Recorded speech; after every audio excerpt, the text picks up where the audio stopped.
Но вот время 13:15, я думаю, что Елене Викторовне не хватило этого времени на подготовку. Поэтому, уважаемая Елена Викторовна, мы просим вас выйти в эфир и обозначить нам состояние, текущее состояние ваших дел.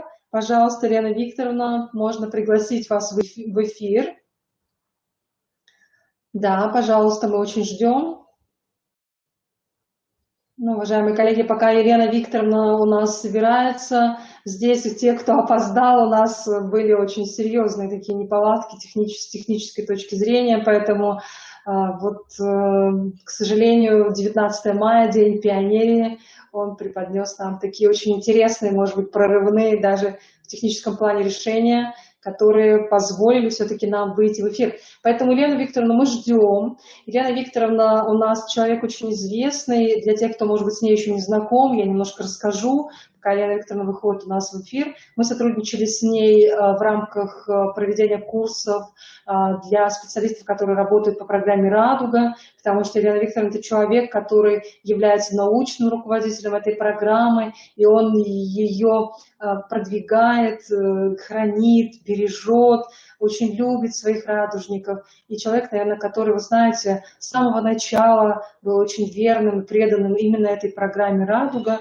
Поэтому вот осень 2020 года нам подарила такое профессиональное общение. Вижу, что презентация Елены Викторовны загружается, подгружается, поэтому я думаю, что все состоится. И, соответственно, вот этот вопрос, который мы с вами сегодня будем рассматривать, связанный именно с тенденциями воспитания. Конечно, он очень актуальный вопрос, и вот мне кажется, что Елена Викторовна, как психолог, как человек, который очень хорошо знает дошкольное образование, я думаю, что она сможет расставить верные и нужные акценты не только по этому вопросу, но и по вопросу написания или не написания программы воспитания в современной дошкольной образовательной организации. Ну и пока мы ждем Елену Викторовну, я сразу хочу обозначить, наверное, нашу профессиональную позицию, да?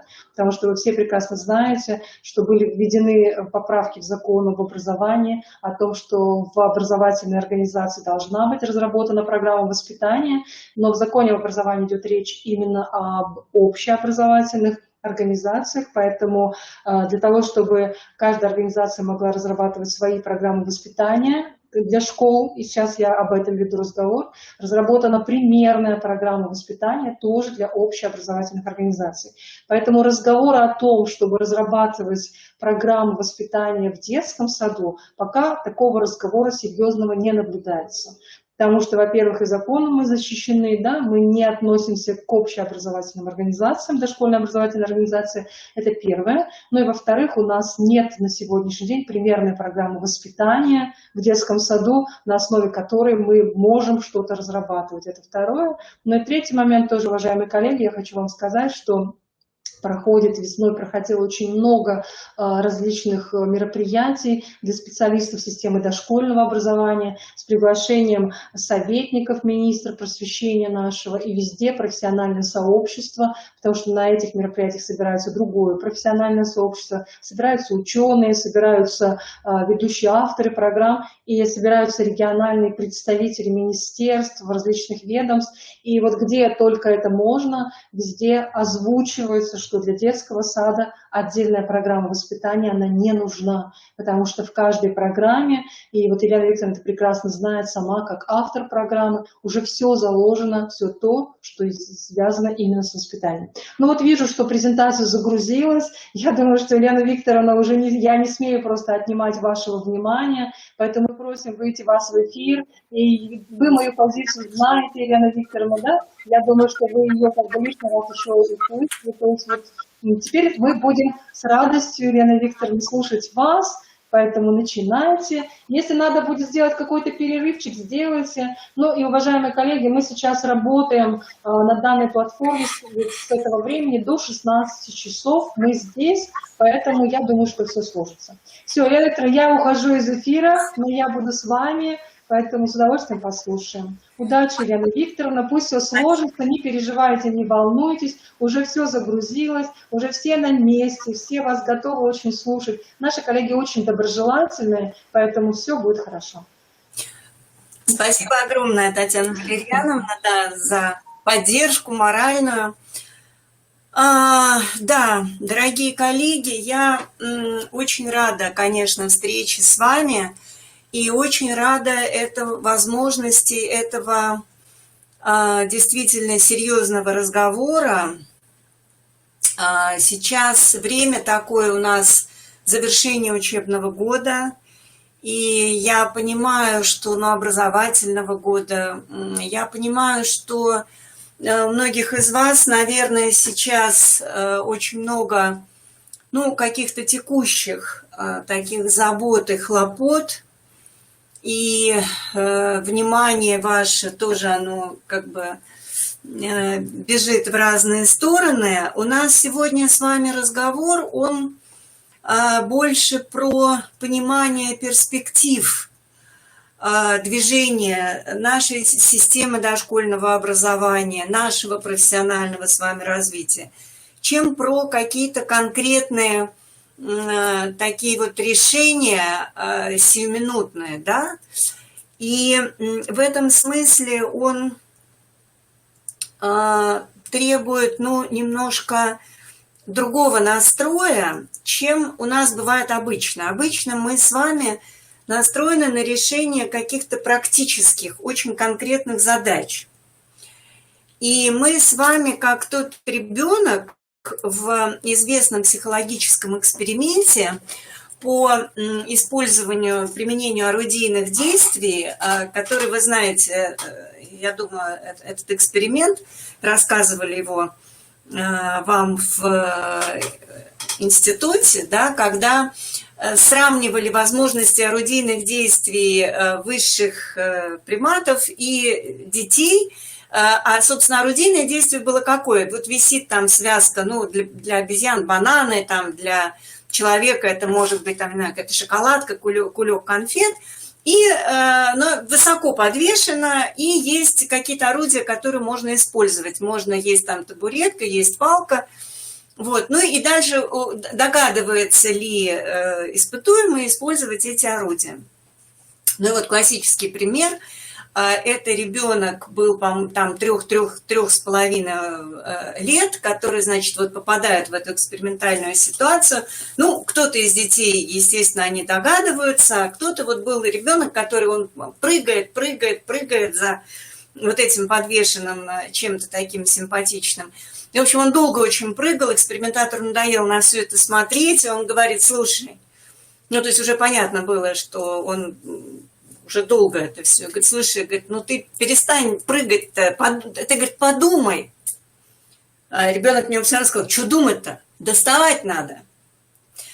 А вот нам важно временами переставать прыгать, переставать доставать и начинать думать, и для того, чтобы построить для себя вот этот маршрут дальнейшего движения. Я понимаю, что и вижу как раз по работе, с которой мне довелось познакомиться в течение этого года образовательного, что у вас как раз та благословенная, прекрасная ситуация, когда у вас есть возможности, вы сначала думаете, а потом прыгаете, сначала для себя определяетесь, потом начинаете действовать. И вот то, что касается вопроса воспитания, на самом деле это одна из ключевых, как мне представляется, вообще задач системы образования, действительно, на сегодняшний день, и системы дошкольного образования в частности, но которая требует очень серьезного переосмысления от нас с вами. Она требует переосмысления вот по какой причине. У нас получилась такая история, что по многим, скажем, предметной области, например, математика, да, та предметная область, которой я занимаюсь как методист, или любую другую вы можете взять предметную область. У нас был вопрос в развитии, да, динамики за последние 30 лет, если мы берем конец 80-х годов, когда система была очень четкой, очень жесткой, очень отлаженной, но очень такой, как бы, это единый был некоторый такой организм. Дальше наступает 89-й год, наступает перестройка, меняется система общественной жизни, меняется уклад, меняется даже страна, в которой мы оказываемся, гражданами которой мы оказываемся. И появляется, на самом деле, начало 90-х годов, это одновременно и период очень экономически, очень тяжелый.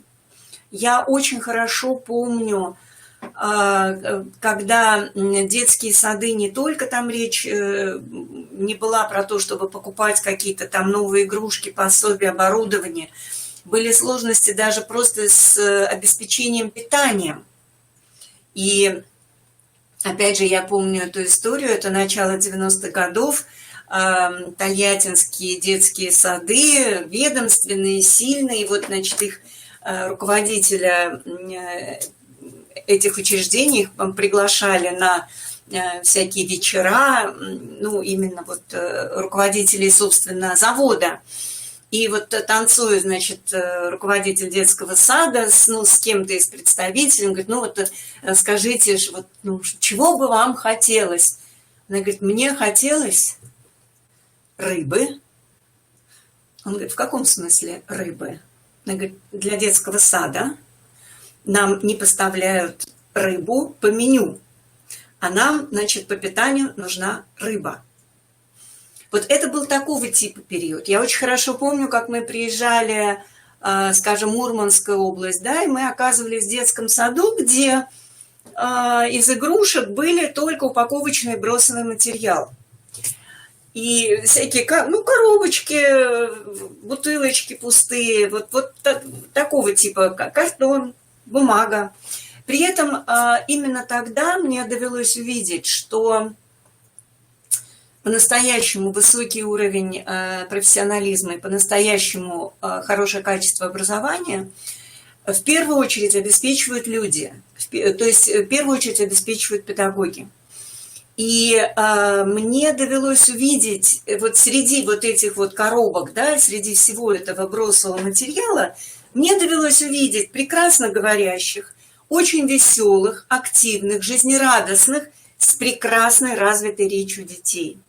И вот этот опыт, он, собственно говоря, четко совершенно сориентировал на дальнейший вот процесс нашего развития в рамках нашей программы, на то, что главная вообще действующая сила развития ребенка – это взрослые люди, которые его окружают, это педагоги, это воспитатели. Среда – это здорово. И, скажем, у нас в программе «Радуга» у нас есть 3 уровня, возможно, на которых может функционировать и на которых может формироваться предметная пространственная среда. Минимальный базовый уровень, базовый плюс и расширенный базовый уровень в зависимости от финансов, которые есть в учреждении. Но не это определяет как бы качество того процесса педагогического, который происходит. Это очень важный, очень тонкий момент, потому что вот эти вопросы про среду, они также поднимаются и в обсуждении критериев оценки качества деятельности образовательных организаций. Вы, кто-то, принимали участие в этих работах, я тоже принимала в них участие. И мы как раз вот обсуждали, 2 года, по-моему, назад было, да, может быть, уже чуть больше, что очень важно с моментом выделения, скажем, критерия оценки качества, также четко понимать, кто является ответственным за реализацию этого критерия. Потому что есть очень много критериев, за которые воспитатель не может нести ответственность, потому что не он распоряжается финансами, там, закупками, приобретением чего-то в детском саду. Поэтому что у него, он может только сохранять, и что-то он может делать сам, вместе с детьми, своими руками.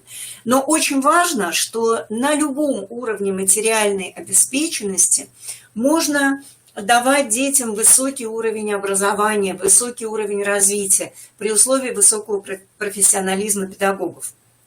И вот это понимание того, что именно взрослый человек именно взрослая личность, именно воспитатель – это главный ресурс развития ребенка. Оно очень важно. Так вот, собственно говоря, я вспомнила, да, начало 90-х годов, появление новой концепции дошкольного образования. Что там было ключевым? Вы сейчас поймете, какое это имеет отношение к нашей, собственно, сегодняшней теме и разговору. Что было ключевым? Ключевым был процесс деидеологизации дошкольного образования. И да, мне хочется остановиться на этом поподробнее, потому что то, что я сейчас наблюдаю в детских садах очень часто, у нас, и почему я начала, да, вот с этого момента, с этой исторической точки, потому что новая концепция дошкольного образования, она активно внесла все те ценности, которые мы исповедуем сейчас и которые закреплены законодательно у нас в федеральном государственном образовательном стандарте, а именно – это уважение к личности ребенка. То есть, и да, мы видим это как требование индивидуализации образования. Это безусловное такое вот понимание самоценности периода дошкольного детства. То есть, это не подготовка к школе, это совершенно особый период. И это прекрасно, это здорово. Но при этом содержание вот именно предметных областей, о которых я упоминала, да, оно само по себе не может и не должно, собственно, оно не должно было так резко меняться. Оно постепенно развивается, но в математике числа первого десятка никуда не исчезли. Знакомство с какими-то простейшими физическими закономерностями, то, что, скажем, мы можем найти еще в системе Марии Монтессори, это никуда не исчезло. То есть в содержании вот этих вот образовательных отдельных областей очень много, естественно, является преемственным. Нам не нужно это изобретать, нам не нужно придумывать это заново. Оно у нас есть, мы этим пользуемся, и мы добавляем что-то новое, но мы остаемся в целом на тех же позициях. Вот то, что касается содержания воспитания, то здесь как раз содержание воспитания, действительно, конечно, интересно, как-то по-своему, даже я вот сейчас включилась, наконец, в то, что действительно сегодня у нас 19 мая, на то, что праздновалось как День пионерской организации в свое время. Вот. Что-то в этом есть. И в каком-то смысле это тоже вызов для нас, осмысление вот этого исторического опыта, исторического прошлого, именно осмысление такого с позиции не только сегодняшнего нашего понимания истории, но прежде всего с позиции понимания наших перспектив, куда мы движемся дальше. Так вот, то, что касается воспитания, дальше 90-е годы, 2000-е годы, очень во многих организациях, вообще в системе, у нас образовался просто провал. Потому что требование деидеологизации, безусловно, было абсолютно верным, абсолютно было правильным. В том виде, в каком это существовало, это не могло продолжать существовать дальше. Это совершенно, очень много каких-то странных, устаревших, уродливых, я бы сказала, форм социализации, которые были, которые мы обязаны были реализовывать. Я очень живенько так помню, да, что в программе было прописано, какой портрет Ленина конкретно должен висеть в каждой возрастной группе.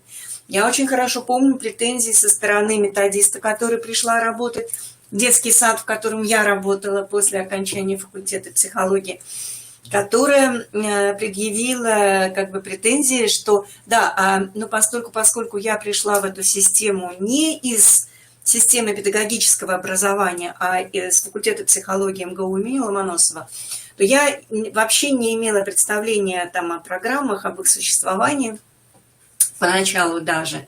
Но тем более, когда их открыла, меня просто изумлению моему не было какое-то время предела. Ну и, конечно же, на свой просто, ну какой-то, да, я видела, что где-то есть этот портрет, но я его тут же куда-то убрала за шкаф и забыла о нем. А тут пришла методист и говорит: а где у вас, собственно, портрет Владимира Ильича? И вот, значит, я говорю: а вообще он зачем? А у нас по программе положено, он должен висеть. Причем оказалось, что у нас портрет, возраст как бы не соответствует возрасту детей, которые должны в группе. То есть там в зависимости от возраста детей, возраст изображенного на этом портрете. Вот, я, значит, ну, еще тогда спорить я тогда особо не могла, потому что я была просто воспитателем.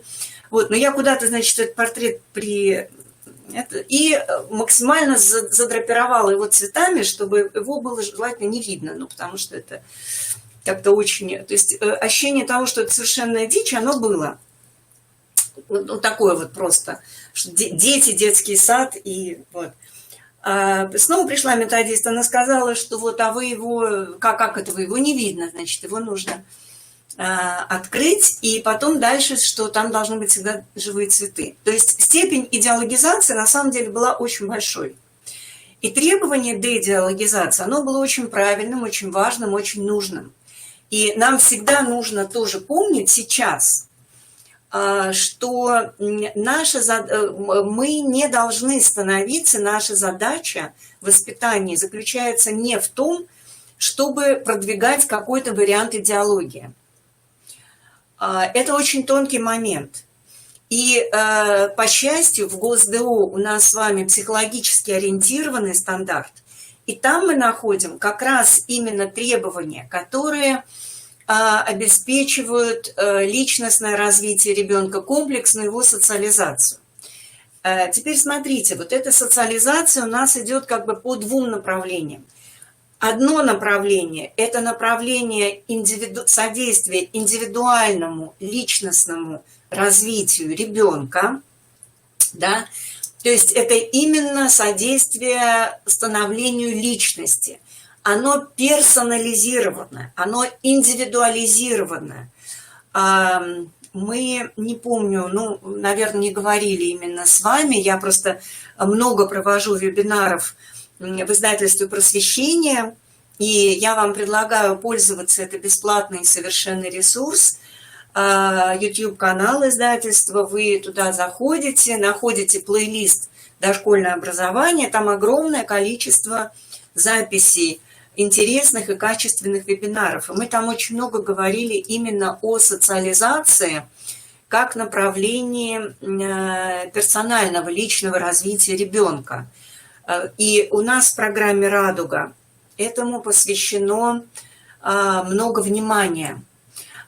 И в планировании, сопровождении работы педагога для каждой возрастной группы у нас обязательно есть раздел именно социально-коммуникативное развитие. Безусловное достижение в ГосДО – это появление этого раздела социально-коммуникативное развитие.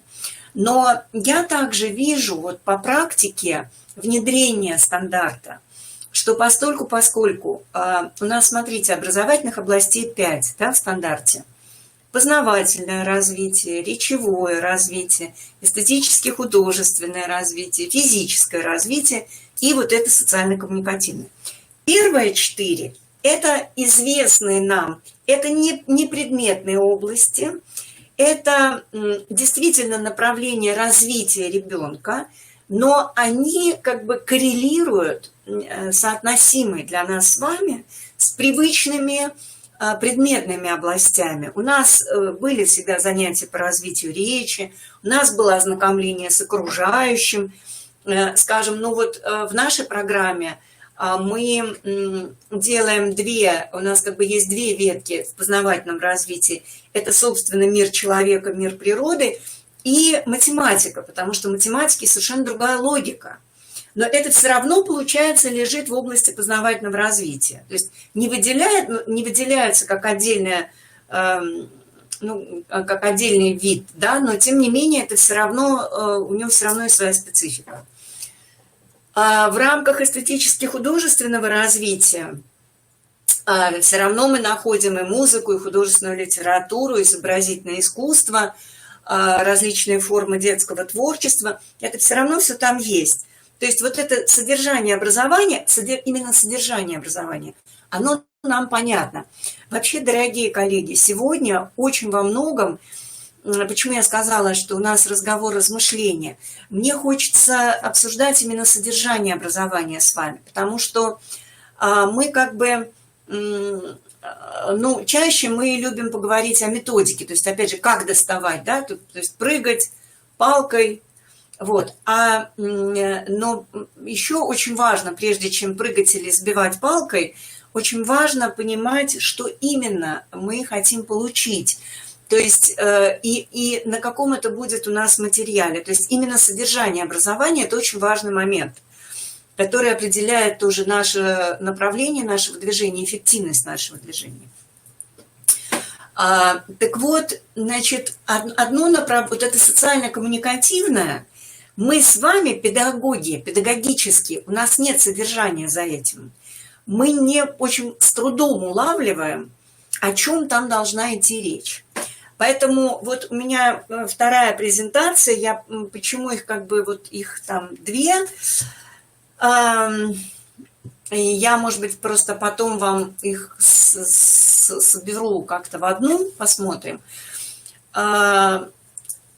Я хотела выделить для вас компоненты самой программы воспитания, именно содержание программы воспитания, которые на сегодняшний день, каждый из этих компонентов, по сути, это самостоятельная модульная программа. Достаточно объемная, достаточно серьезная и достаточно важная.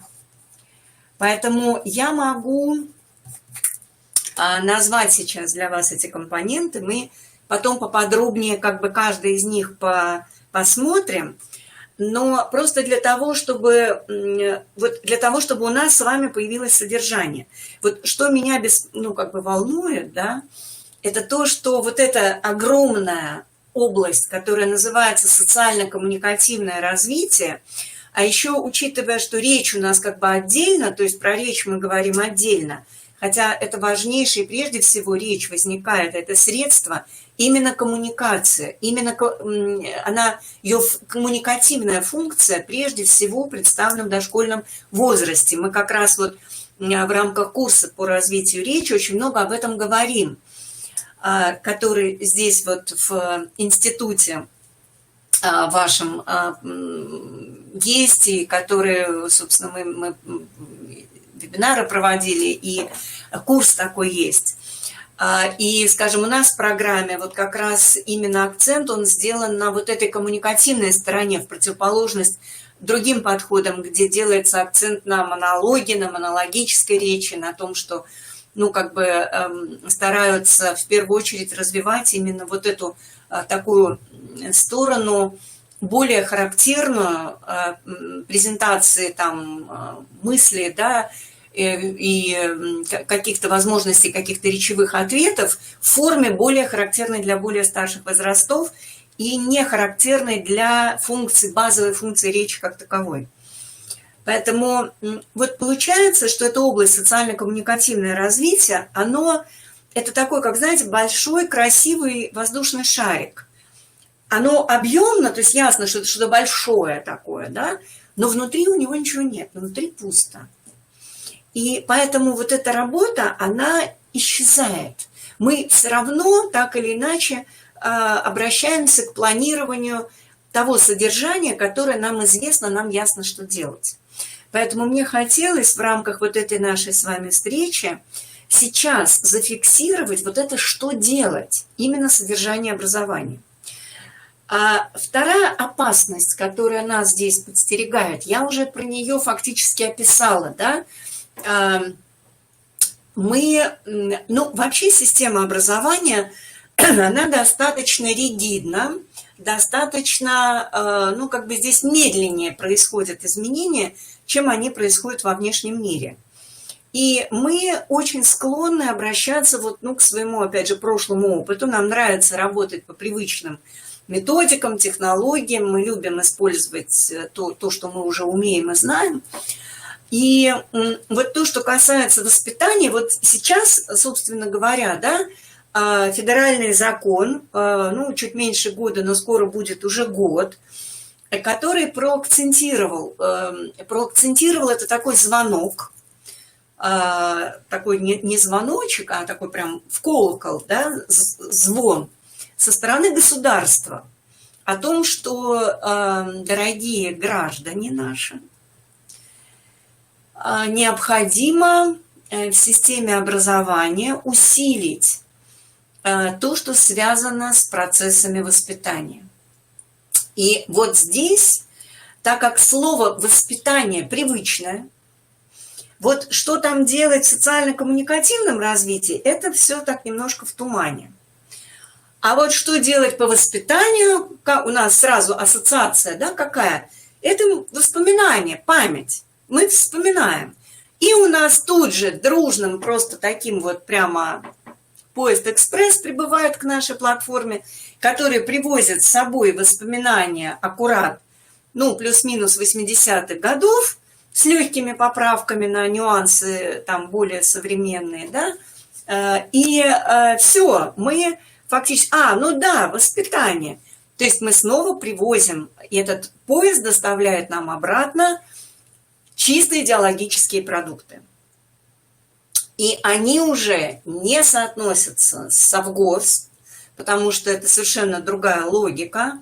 Они не соотносятся с современной жизнью, потому что она тоже другая. Но у нас есть ощущение, что мы что-то делаем на эту тему.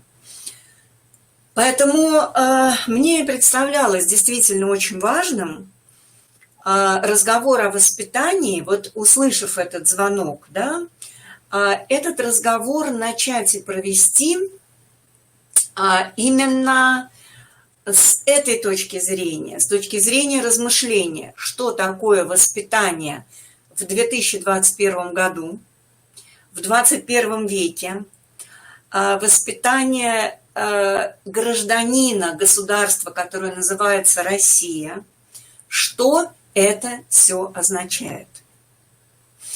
И еще раз подчеркну, что это означает нашу с вами работу в двух направлениях. Одно направление является индивидуальным, то есть это индивидуальная социализация каждого ребенка. Там есть своя логика. Второе направление – это направление формирования ценностных ориентаций, определенных каких-то идей, которые являются общими для всего нашего сообщества граждан этой страны. Я, прежде чем вот сейчас пойдем дальше, я позволю себе напомнить, что вообще федеральный государственный образовательный стандарт формировался как соглашение, тройственное соглашение ожиданий, потребностей к системе образования от трех субъектов: государство, общество и семья. Вот ФЗ – это звонок со стороны государства. А существует ли какой-то запрос со стороны общества? Конечно, он существует в менее сформулированном виде, но, тем не менее, этот запрос, безусловно, относится к каким-то компонентам общей культуры поведения, которая, кстати говоря, за последнее время она тоже изменилась. Изменились формы общения людей, изменились средства общения людей, изменилось представление местами о хороших манерах, да, о том, как человек, в принципе, как люди разного возраста могут общаться между собой в обществе. Это то, что касается общества, это культурные нормы. Это то, что мы транслируем через общение. Оно не всегда записано в виде формальных требований, но, тем не менее, транслируется через общение. То, что касается государства, то, безусловно, со стороны государства всегда есть запрос на воспитание отношения к своей стране, к родине, то, что мы называем гражданское и патриотическое воспитание. Это не одно и то же. Чуть дальше мы остановимся на том, чем отличается гражданское от патриотического. Это запрос со стороны государства. Запрос со стороны общества – это культурный человек, носитель культурных норм, которые существуют на данный момент в нашем обществе. И третий источник запроса – это семья. Изменились ли запросы семьи? Да, безусловно, они изменились. И сейчас семья, как раз и запрос семьи – это как раз прежде всего запрос на индивидуальную социализацию ребенка. И вот здесь тоже на самом деле если говорить про опыт, да, то чисто вот реально, физически, я больше сейчас вижу, конечно, московские детские сады, потому что я общаюсь со многими педагогами онлайн. Мы очень много ездили по регионам, и я рассказывала, если с кем-то мы встречаемся не первый раз. И Республика Коми – это одна из любимых территорий, куда мы приезжали как раз в 90-е годы с большой радостью. Именно в связи с программой «Радуга» и проводили здесь много семинаров для внедрения этой программы. Сейчас я больше общаюсь с педагогами в системе, в режиме онлайн, и вижу то, что происходит тоже больше в записи, чем в реальной какой-то. А в реальной я больше вижу в Москве.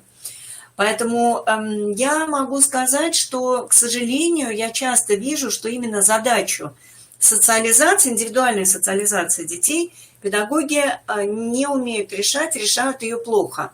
Последний опыт у меня очень яркий. Причем это московский, очень хороший, в принципе, крупный холдинг с очень хорошей системой образования, с очень разветвленной системой дополнительных образовательных услуг, много специалистов, потрясающая, фантастическая абсолютно материальная база, просто, уже там птичье молоко, и то подается на полдник. Но при этом я столкнулась с большим количеством проблем, конфликтов детей в группах. Воспитатели не умеют решать эти конфликты, не умеют сопровождать детей вот в этом процессе их социализации, построения их взаимоотношений, взаимодействий в системе со сверстниками. Зачастую совершенно неправильно считают, что дети должны разбираться сами, дистанцируются от этого. И в итоге мы имеем иногда прямо отрицательную социализацию или совершенно недостаточную социализацию. Вообще многие родители сейчас отдают детей в детский сад не для того, чтобы не только с позиции того, что им нужно освободить время для работы, и не только с позиции образования, потому что эти функции можно, в принципе, обеспечивать и в семье. Я сейчас говорю как раз про родителей, у которых есть возможности, а этот слой становится все больше. Но в первую очередь именно ради социализации. То есть родители хотят увидеть детский сад, в котором благоприятные, комфортные взаимоотношения сверстников между собой. У детей есть друзья, детский сад, в который дети хотят идти, они идут с удовольствием, в котором они ощущают тот самый пресловутый психологический эмоциональный комфорт, о котором мы, не могу не сказать, первыми мы сказали в программе «Радуга», не могу не сказать, потому что это был героизм определенного требовало. Никогда типовые программы, никогда программы воспитания советского образца не говорили ни о каком психологическом эмоциональном комфорте. Там было дети должны, должен знать, должен уметь. Вот это тоже компонент вот этого монолита определенной идеологии. Понимаете? И поэтому я опять же еще раз хочу подчеркнуть, что просто возвращаться памятью к тому, как это было раньше, не даст нам сейчас никакого хорошего результата. Нам нужно осмысливать заново, и нужно конструировать заново содержание, но, естественно, формы и методы должны быть современными, то есть индивидуализированными, поддерживающими детскую инициативу, да, то есть они должны соответствовать, опять же, нормам в ГосДО. Так вот, современная семья заинтересована именно вот в этой индивидуальной социализации ребенка, индивидуализированной социализации, именно развитии его именно социально-коммуникативных навыков. А это требует совершенно особой работы. Это нельзя сделать на занятиях. Это происходит в контексте реальных коммуникаций взрослых с детьми и в умелом использовании форм управления взаимоотношениями детей, работа с конфликтами между детьми, работа с конкретными коммуникативными стилями, с которыми дети к нам приходят в группу. Это очень тонкий процесс, очень тонкий процесс. Значит, вот, собственно говоря, такие 3 компонента, которые, да, у нас через ГосДО, их требования мы, собственно, должны реализовать. Вот как формируется, согласно поправкам к ФЗ, вот как понимается, что такое воспитание. Вот мы как раз с вами здесь видим развитие личности, социализация, да. Дальше, вот у нас это то, что очень интересует семью. Дальше, обучающихся на основе социокультурных, духовно-нравственных ценностей и принятых в российском обществе правил и норм поведения. Вот мы видим с вами запрос со стороны общества. И формирование чувства патриотизма, гражданственности, уважения к памяти, закон, правопорядок, человек труда, старшее поколение, культурное наследие. Вот мы видим запросы государства. Поэтому прежде всего у нас вот в нашем этом большом воздушном шаре, который называется социально-коммуникативное развитие, а воспитание у нас лежит именно там. Именно в этом разделе у нас прописываются те цели и задачи, которые и будут обеспечивать воспитание. Да? Вот там у нас мы в этом большом воздушном шаре сейчас с вами увидели, что там есть 3 комнатки, 3 отсека, 3 области. Запрос от государства, запрос от общества, запрос от семьи. Индивидуальная социализация, культурно-ценностная смысловая социализация, нормативная норма поведения и гражданственность, патриотизм, закон, правопорядок, вот эта вся сторона. Эти 3 области требуют разных подходов и предполагают, опять же, разное содержание, собственно, образования детей.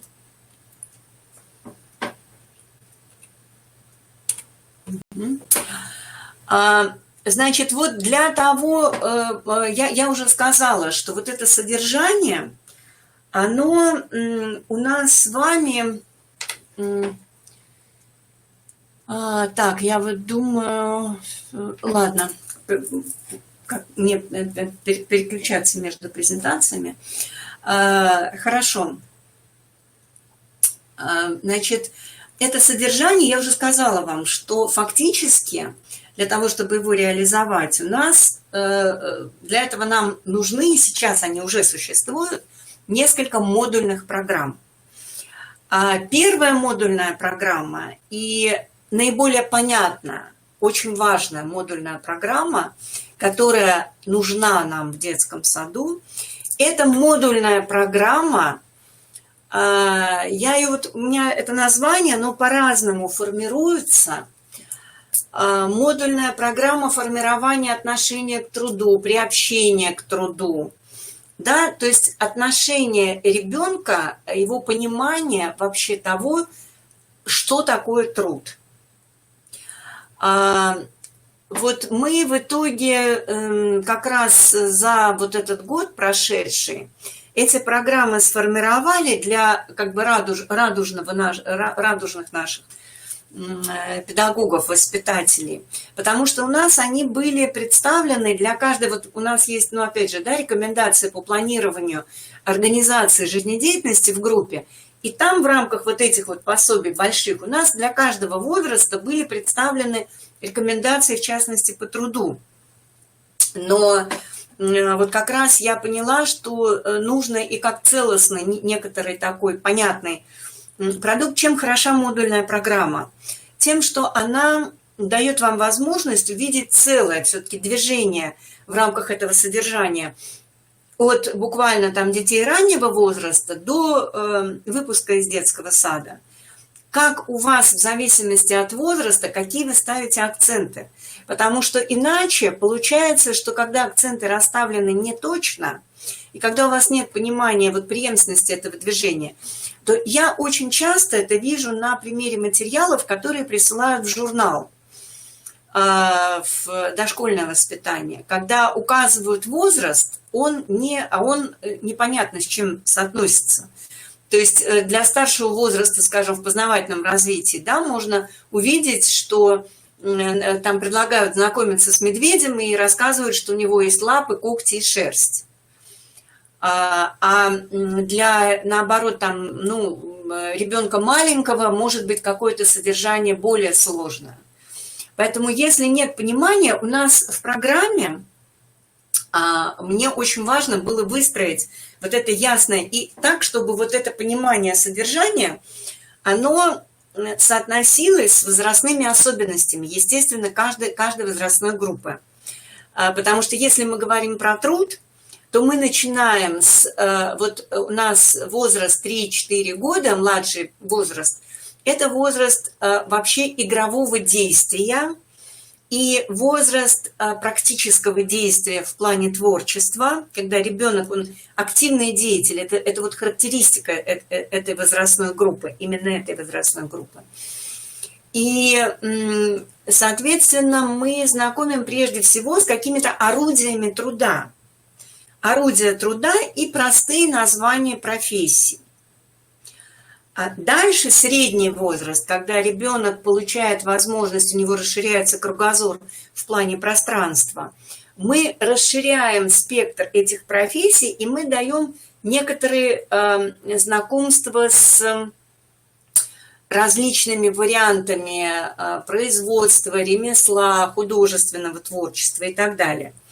А вот уже когда в старшем возрасте появляется временная перспектива, ребенок может представить себе связанную цепочку событий, здесь мы даем представление о циклах производства чего-то, создания самых разных объектов. Я в общем виде сейчас просто это говорю. То есть у нас идет вот это усложнение от знакомства с орудиями, материалами. Еще раньше это знакомство с материалами. Да? Материал, орудие, профессия, процесс. Вот логика движения в рамках этой модульной программы. Есть усложнение. Тогда понятно, что вы не запихиваете для детей 2-3 лет рассказы про гончарное производство, как это все, да? Вы не пытаетесь все это сказать сейчас, как работает гончар. Сейчас вы изучаете свойства глины. Потом вы будете изучать варианты каких-то действий с этой глиной и возможностей каких-то технологий. И потом уже мы будем говорить о том, что в принципе из нее делают, какие производства существуют. То есть примерно вот такая вот логика. Значит, первая модульная программа, которая здесь очень важна, это программа, связанная с формированием представлений, ну, если таким простым, привычным языком, банальным языком сказать, формирование представлений о труде. И здесь это, с одной стороны, представление, с другой стороны, отношения. И, конечно, с третьей стороны, есть какая-то собственная практика ребенка, но здесь, вот именно в этот момент, когда мы доходим до конкретного, вот смотрите, очень важно то, что мы с вами рассмотрели, да, вот этот шар, индивидуальное, коллективное, общее. Когда мы говорим про ценности, когда мы обсуждаем познавательное содержание, мы его транслируем всем детям одинаково. И дальше каждый ребенок, он выбирает из этого, он что-то запоминает, что-то ему более интересно, дети задают разные вопросы. То есть ребенок индивидуализирует это содержание сам. Базовую какую-то историю мы даем всем, ну, именно коллективно.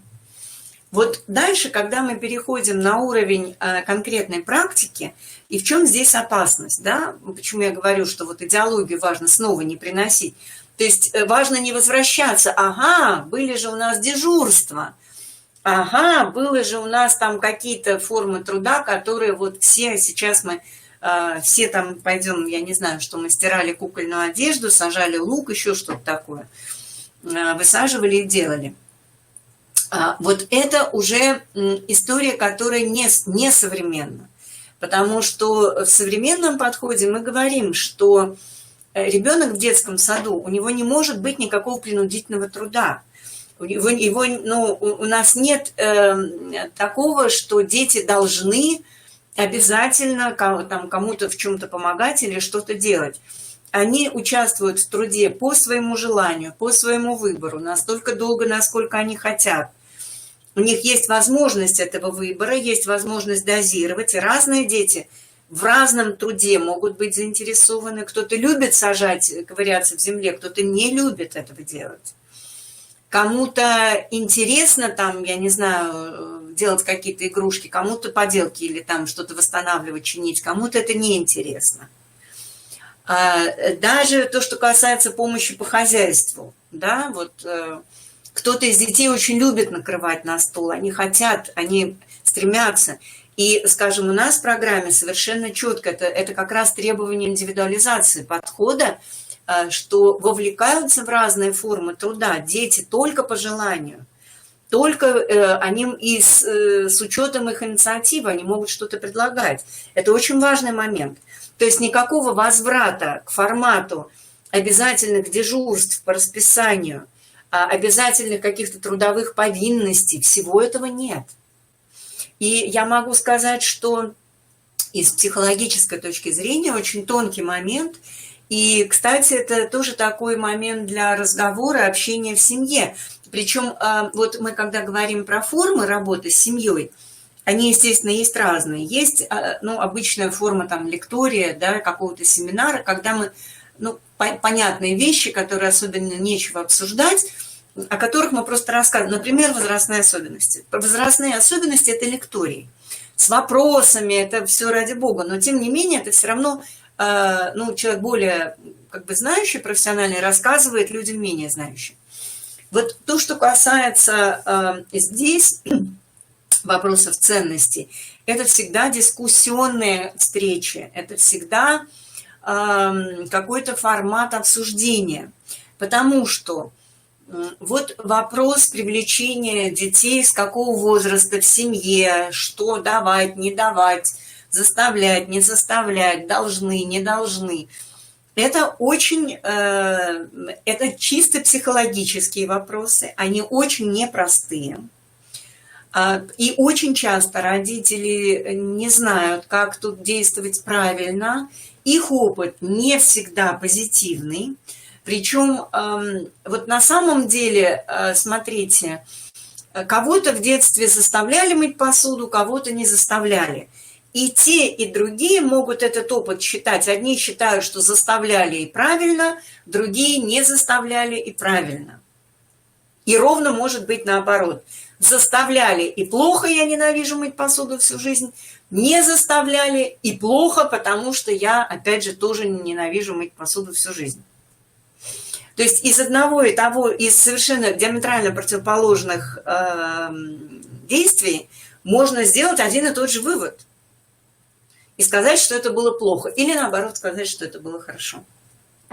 На самом деле, опять же, есть возрастная четкая логика, которую нужно перед родителями раскрывать. И первое, что нужно делать в этой области, это в семье, это давать возможность детям, которые хотят помогать, которые хотят участвовать в каких-то жизненных процессах взрослых. Для ребенка это еще не является трудом как таковым. Они просто хотят делать то же, что делают взрослые.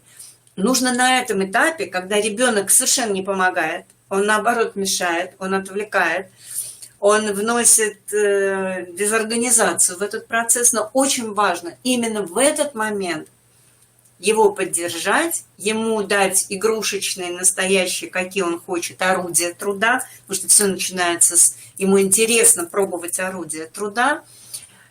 У него нет цели, еще сначала нет результата, он не может его получить, но ему нужно дать, он хочет нести, он хочет пылесосить, он хочет грабельками, он хочет лопатой, дать ему всю эту возможность, перетерпеть все эти последствия. Но тогда у человека укрепляется его вот эта внутренняя мотивация и желание чем-то овладевать дальше, совершенствовать навыки, он в этом начинает двигаться. Если вот на этом этапе нельзя, не трогай, уйди, мешаешь, испортишь, рассыпешь, разобьешь, дальше не удивляемся тому, что ребенок не хочет ничего делать. Значит, родителям их внимание нужно перефокусировать. Потому что их задача не в том, чтобы получить, опять же, ребенка как бесплатную рабочую силу.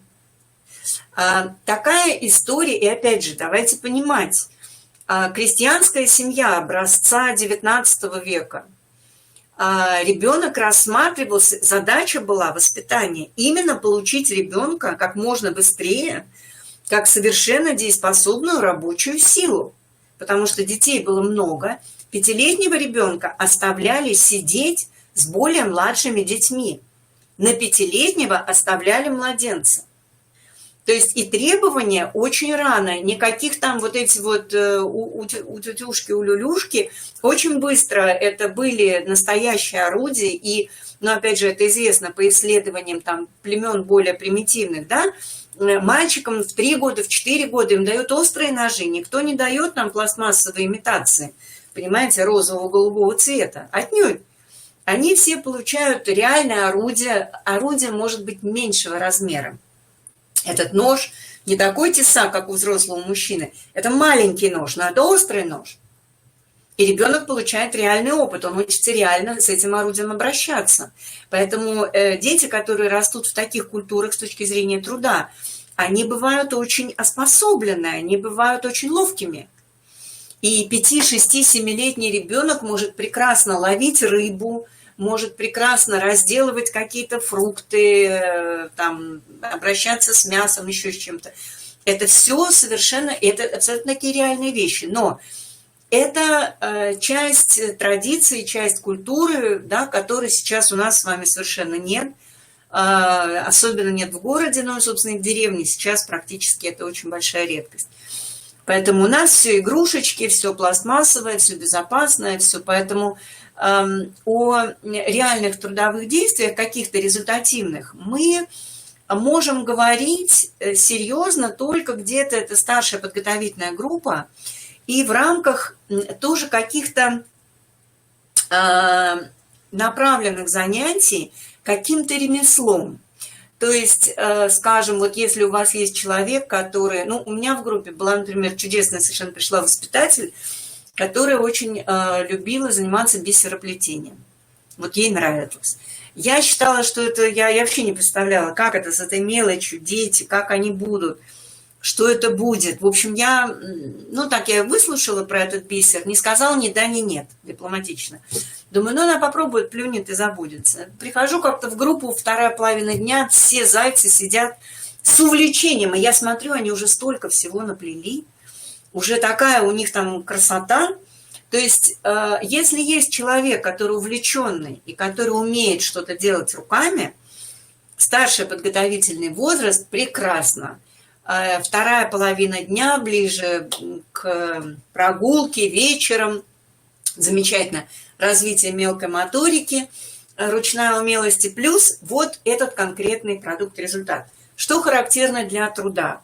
Это получение конкретного продукта или результата, он потому и называется продуктивный труд. И, в общем, это такой очень, очень хорошая история. Поэтому в такой форме Да, он может быть в детском саду, именно как ручной художественный труд, но это старший возраст, это уровень произвольности соответствующий, уровень развития речи, внутренний план действий, да, когда все это сформировалось. То есть это ни в коем случае не подневольный бытовой труд, цель которого, опять же, облегчить жизнь взрослых. У нас взрослые все получают зарплату, все находятся на своем рабочем месте, и замещать детским трудом их труд не нужно. Опять-таки, у нас у всех с вами, вот это к вопросу про современность, дорогие, у нас у всех с вами в памяти есть, ну, такой образ, да, у кого-то более яркий, у кого-то менее, работа научных сотрудников на овощных базах на переборке капусты, работа студентов различных вузов, скажем, да, у нас МГУ, мы ездили на сортировку картофеля. Еще какие-то вот такие вот совершенно экзотические истории. Да, вымыть класс в школе шваброй, значит, после уроков, опять же, дежурство в качестве обязательной повинности. Это осталось все в прошлом. Все-таки сейчас, в 21 веке, предполагается, что классы убирают люди, которые, да, технический персонал, у которого есть какие-то средства для этого. Но вообще это отдельная есть единица, которая этим занимается профессионально. Есть машины, механизация, которая занимается там переборкой картофеля, капусты. Но вообще есть люди, которые... У людей есть их трудовые функции, их обязанности. И вот история про заколачивание гвоздей микроскопом, она осталась в прошлом. Это совершенно несовременно и совершенно не нужно. Не нужно детей в это как бы, ну, тянуть. Они не должны считать, что это норма. И сейчас никто не считает, что это норма. Если в офисе какому-нибудь мальчику-программисту предложат заодно помыть пол, да, он очень удивится, потому что это не его функционал, не его работа. И он не должен этого делать. Это первая модульная программа. Там дальше есть подробности, я хочу сейчас как бы их все обозначить. Значит, вторая очень важная модульная программа, которая, безусловно, имеет отношение к воспитанию, это формирование экологического мировоззрения ребенка. Ну, я думаю, что сейчас даже, ну, тут нечего, мы все время слышим про изменение климата, про исчезновение различных видов животных.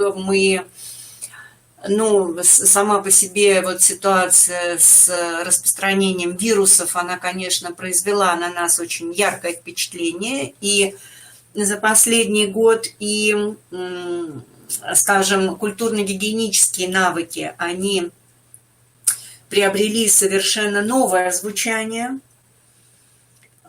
степень вообще их необходимости. И, ну, вот, кстати, это, конечно, не тема нашего разговора сегодня, но не знаю, насколько в школьных программах вот как-то КГН, будут ли они считать это частью воспитания. Мне представляется, что уже куда-то это нужно внести, потому что меня совершенно вот на протяжении многих лет меня глубоко потрясал вот этот вот разлом между дошкольной системой и школьной. То есть дошкольной мы учим, естественно, детей там мыть руки много раз, правильно, с мылом, протирая, вытирая, после прогулки, после еды, после, да, и полоскать рот. То есть у нас вообще очень серьезная работа по формированию КГН, которая дальше в школе вообще не поддерживается никак. То есть дальше в школу человек, вот идут дети на завтрак, не стоит вопрос насчет того, чтобы мыть руки, что-то едят яблоко на перемене, не стоит вопрос про обработку рук. То есть вообще на самом деле вот эта бытовая культура реальная, она, в общем, на очень таком уровне, желающем сильно лучшего. И ситуация вот эта вот эпидемическая, она, конечно, как-то очень... но сфокусировала наше сознание на необходимости соблюдения вот этих всех норм, правил и требований. И при этом я отчетливо вижу у очень многих, а я бы сейчас сказала даже у большинства вообще взрослых людей, взрослых я имею в виду это поколение старше 40. А основное желание сейчас – это вернуть все, как было. То есть, чтобы не надо было снова ни руки мыть лишний раз, ни вообще вот думать о том, там, куда ты чихаешь, кашляешь, вот как тебе хочется, так ты кашляешь во весь голос. Ну, понятно, что маски, да, хочется всем снять, независимо от того, болеешь ты, не болеешь, с температурой на работу. Вообще у нас очень в обществе, вот почему, опять же, я еще раз хочу сказать, очень в обществе очень сильная у нас тенденция, все время хочется вернуться к привычному. То есть хочется назад и усесться в удобное кресло, которое нам знакомо и которое хорошо. И в педагогике та же самая штука. Я очень много вижу вот этого вот желания вернуться назад. То есть как бы усесться в привычный формат. Ну, а кто-то из него, собственно, и не выходил, несмотря ни на что, за все это время. Поэтому... Но чем дальше, тем больше, опять же, углубляется вот этот разрыв между этим форматом образца конца 80-х годов и реальностью жизни в 21 веке, в 21 году 21 века. Поэтому то, что касается КГН, мне кажется, что, вообще говоря, у нас в программе КГН лежит в разделе, конечно, физическое здоровье. Физическое развитие, физическое здоровье. Но есть у КГН, так же как и у ОБЖ, основы безопасности жизнедеятельности, у них есть и социальный аспект, который и этим своим кусочком, они тоже заходят сюда, к нам, в эту программу воспитания, да, потому что вот эта культура поведения, именно безопасности, жизнедеятельности, здоровья, то, что сейчас, вот то, к чему мы приучаем детей, да, действительно, вот уже самому следить за тем, чтобы прежде чем есть, нужно руки вымыть, чихать, кашлять нужно не на окружающих, а там в сторону и так далее. Если ты себя плохо чувствуешь, что не нужно идти к другим людям, как бы тебе это не было там по каким-то твоим соображениям нужно, важно или еще что-то, не нужно заражать других людей, то есть степень осознанности в этой сфере, она должна перейти на новый уровень. Нам важно сейчас, вот у нас есть урок этого года, и нам важно не жить в состоянии скорее бы все это прошло, и мы вернемся к тому, как мы привыкли. А нам нужно этот урок воспринять, и нужно использовать его, и нужно реализовать его в дальнейшей жизни.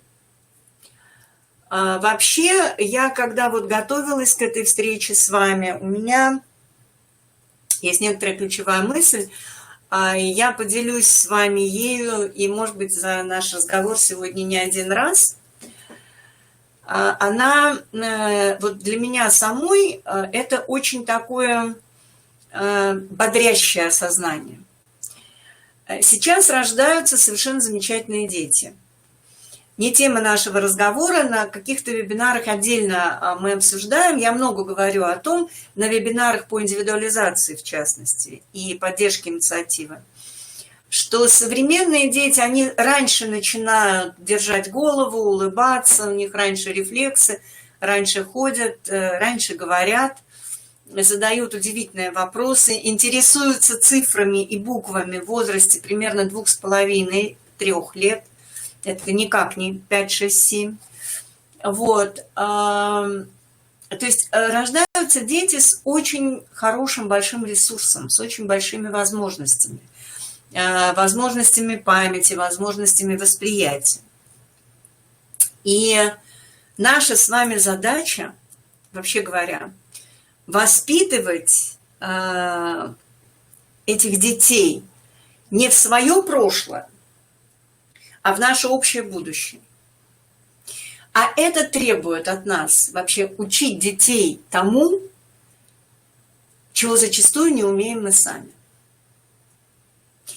Вот это мой личный инсайт процесса подготовки к этой встрече с вами. Нам нужно сегодня учить детей тому, что сами мы еще не умеем или умеем очень плохо. В частности, это касается экологического мышления. Это касается экологического мышления. Для нас все равно еще не очевидно, что ресурсы живой природы, вот нужно 7 раз подумать, зачем, на что мы собираемся их потратить. Действительно ли современному человеку нужно то, что мы там производим разными средствами в огромнейших количествах? Как мы обращаемся с, опять-таки, там отходами, да, вот всем тем, что мы выбрасываем? Куда мы выбрасываем, как? У нас нет на сегодняшний, вот в массе у нас практически еще не сформирована культура, например, дифференциации вот этих вот отходов, сортировки мусора и вообще что-то делать с этим мусором, кроме как того, что все в кучу и жечь. Но опять же, тем более у нас страна там большая, места много. Мы не очень задумываемся о том, нужно ли на самом деле человеку 21 века, когда существует огромное количество различных синтетических материалов с фантастическими свойствами, нужно ли так широко использовать натуральную, содранную из живых существ кожу, мех. Я не говорю про, естественно, про там северные районы, где минус 50 градусов бывают холода. Но вот в Москве, когда у нас сейчас там плюс-минус около 0 в основном зимой температура колеблется, нужно это? Вот как мы не на уровне лозунгов, не на уровне... Понимаете, ведь мы же не на уровне лозунгов все понимаем, что ну, люди не едят людей, да? Мы же это как-то все понимаем. На это, конечно, понадобилось много времени. Но вот здесь нам нужно тоже двигаться к вот этому экологичному мышлению, экологическому мировосприятию. Что животные, которые, да, нам, конечно, хочется, это все очень забавно, когда они там зоопарки, цирки и так далее. Но вообще говоря, это нормально заставлять животное там прыгать в горящие обручи, там еще что-то такое делать? Хорошо ли это? Я понимаю, что вопросы, они такие, не очень. Но, тем не менее, как мы обращаемся с бездомными животными? Ну, я уже не говорю про людей, которые находятся в различных критических сложных ситуациях. Да? Поэтому вот эта программа формирования экологического мировоззрения, мировосприятия, мироощущения – это очень важный момент. С дошкольниками, по сути, наша задача – это прежде всего формирование эмпатии и поддержание. У ребенка есть ощущение, что живое – это, ну, как бы, что мир вокруг него – это живой мир. Наша задача не разрушать это ощущение, а у нас есть масса возможностей его разрушать. И вот как раз в рамках этой программы мы обсуждаем, на каком материале, с помощью каких педагогических технологий мы создаем и поддерживаем это ощущение единства ребенка с природой, уважения к природе, любви к природе, возможности любоваться красотой природы. Здесь мы, да, смыкаемся с эстетическим художественным циклом. Это большая объемная программа.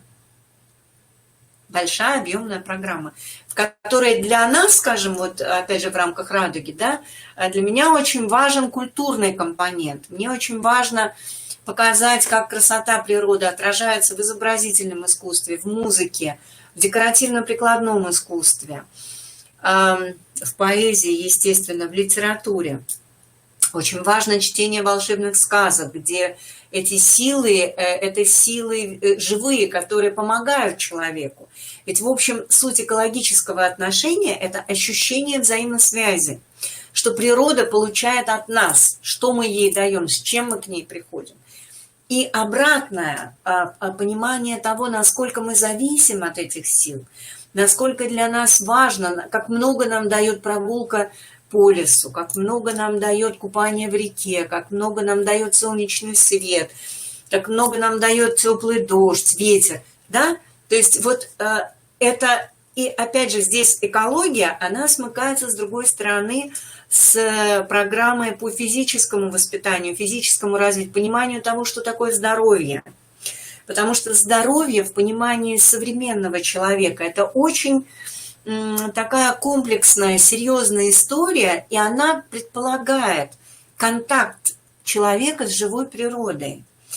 Контакт, который не разрушает ни природу, естественно, и который поддерживает человека. Умение пользоваться тем, что природа совершенно, так сказать, безвозмездно, то есть даром, дает людям. Просто не нужно ее, нужно дать ей возможность тоже жить. Вот в чем смысл, суть этого диалога. И когда мы вот про, опять же, здоровый образ жизни, здесь тоже очень важно. Мы же, знаете, вот эти наши формулировки, там, это нам дает то, этот нам дает калий, этот нам дает витамин А, вот это нам дает витамин С. Нам нужно, на самом деле, подумать, тоже уходить от этих формулировок. Через здоровый образ жизни не нужно формировать потребителя. Нужно формировать благодарного пользователя. Ну и, скажем, для примера, да, в вальдорфской педагогике, это начало 20 века, это когда еще все-таки какой-то формат духовности был частью массовой культуры. Сейчас у нас этого нет. Мы даже не понимаем, насколько этого нет. Потому что так или иначе, но в любой семье, любая трапеза, она начиналась с короткой молитвы, с благодарения. И в вальдорфском детском саду эта традиция, она так и продолжается. Это не молитва какая-то, такая конфессиональная, но это, скажем, да, православная, в принципе, каждую молитву, каждая трапеза тоже предполагается, что мы читаем определенную короткую молитву. Это не это, но тем не менее это слова благодарности земле, воде, небу, солнцу за те плоды, которыми нас природа одарила, которые мы собираемся съесть. Я не к тому, чтобы вводить это как ритуалы прямо завтра, сию секунду. Нет, потому что у нас это сейчас не бытует, и введение вообще любых ритуалов – это предмет для серьезного размышления. И я к вопросу про внутренние ощущения, потому что если у вас это ощущение есть, вы его транслируете детям. Я не случайно начала вот с разговора сегодня, что вообще этот разговор весь сегодняшний – это разговор про нас с вами.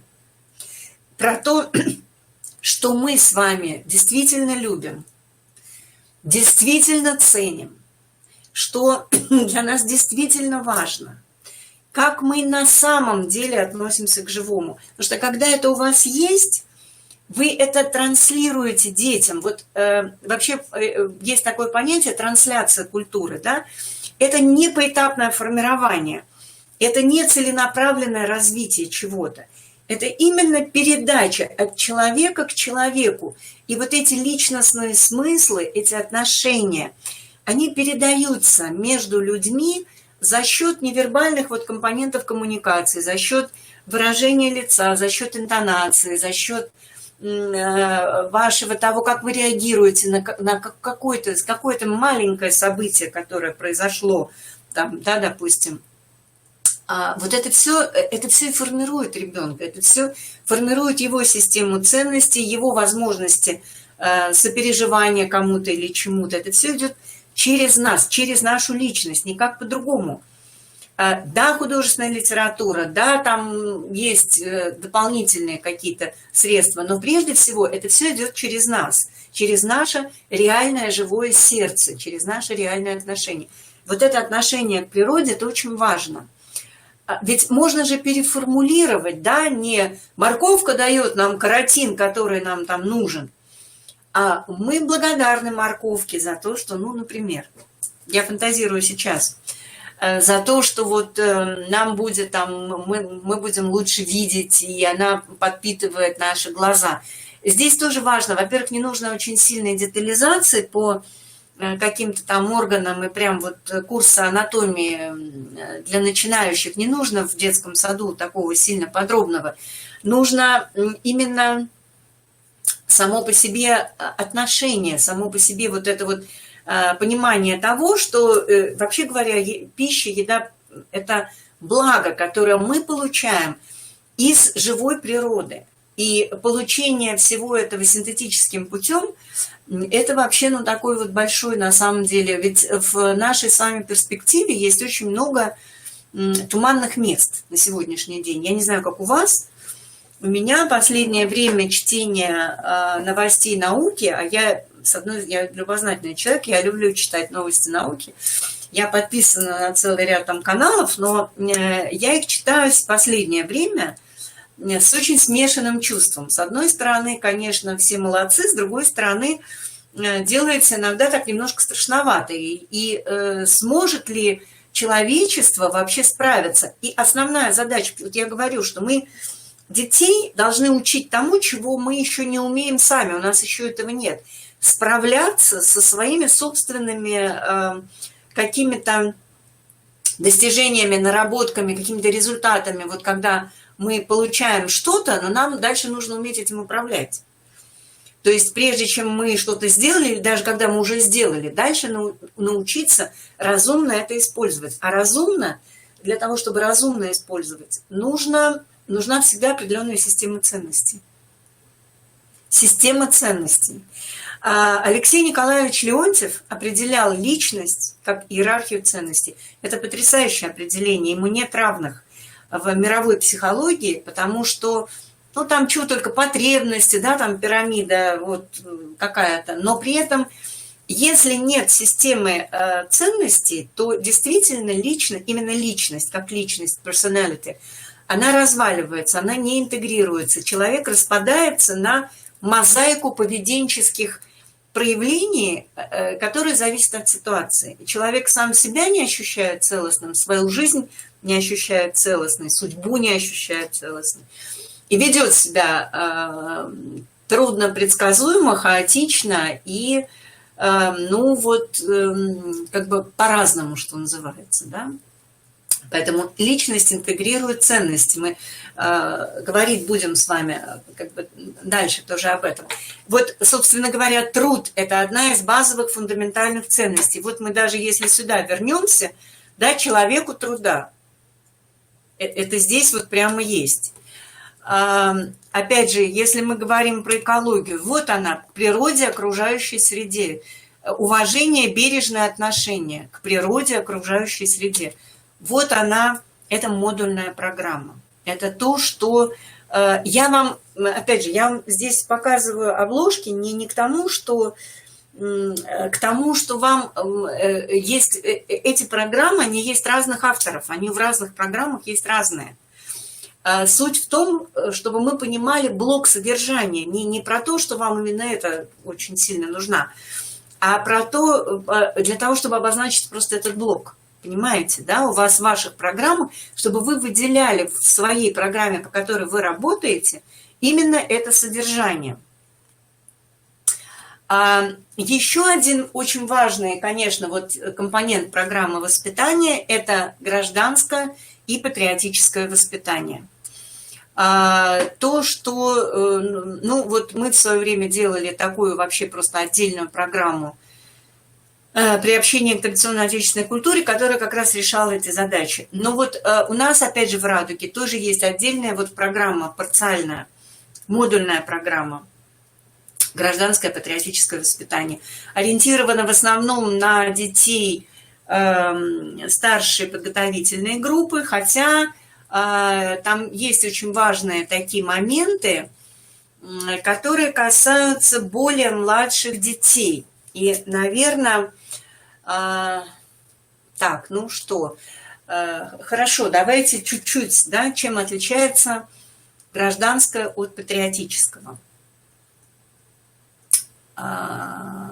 Патриотическое воспитание – это воспитание отношения к своей стране, к своему народу. Вот многонациональный народ Российской Федерации, да, это вот то, что имеет отношение к патриотичному, и именно к патриотизму, да, отношение к стране. К стране. А что такое страна?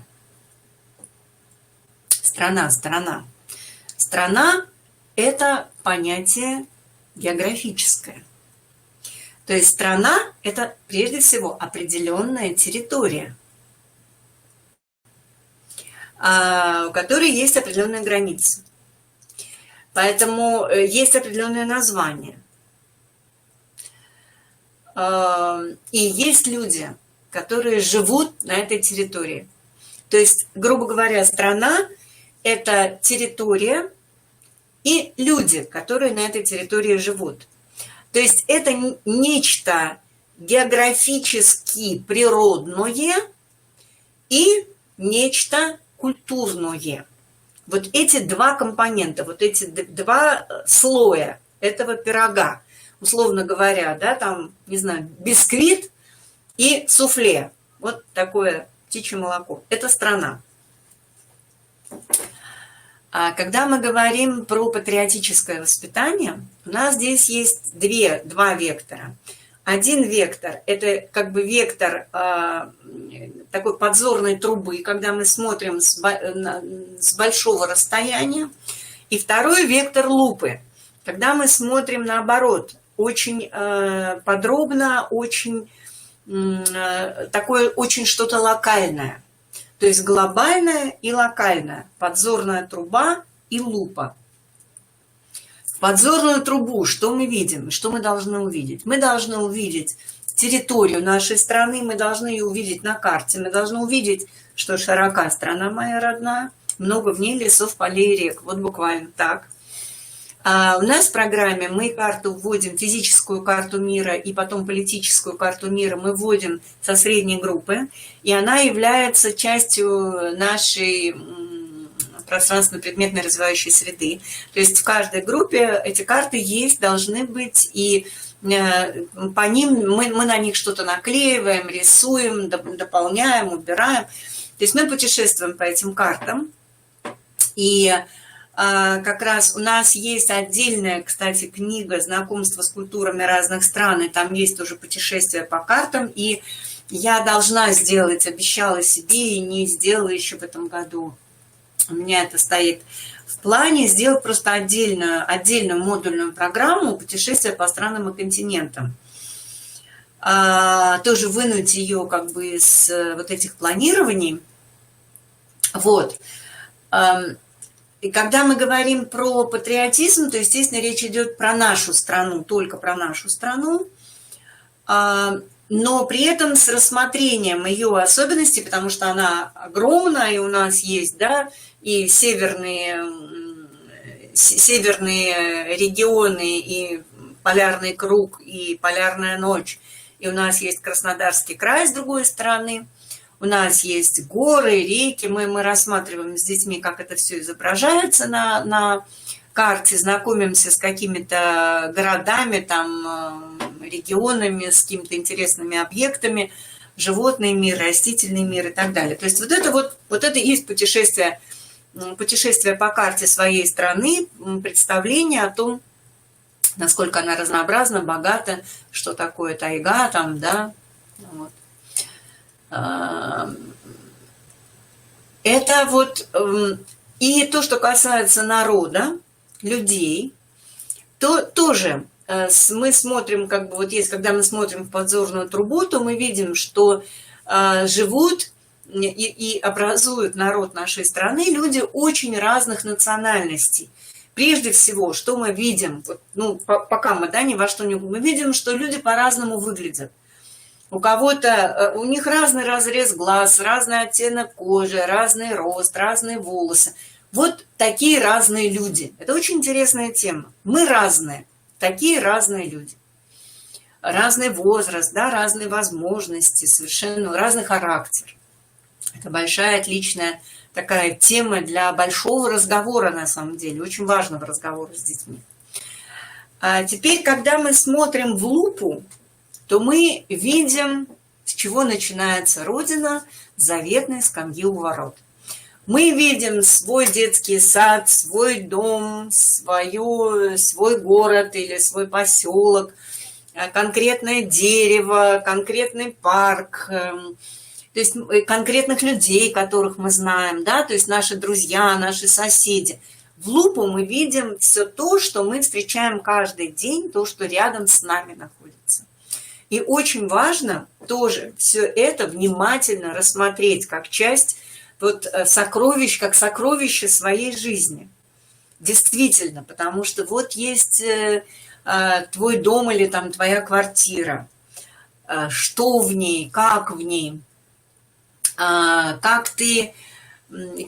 тебе там живется, что тебе хочется там изменить, что тебе там нравится, интересно, с кем ты там живешь, кто, вот вы люди, которые живете вместе, кто твои соседи, встречаетесь ли вы, общаетесь ли вы непосредственно в доме. Вот, кстати говоря, у нас в этой программе «Модульная по труду» появился, благодаря участникам всероссийского фотофлешмоба, который мы 3 года назад проводили, 2 года назад, «Человек славен трудом», у нас появился чудесный совершенно образовательный цикл «Профессия дворник».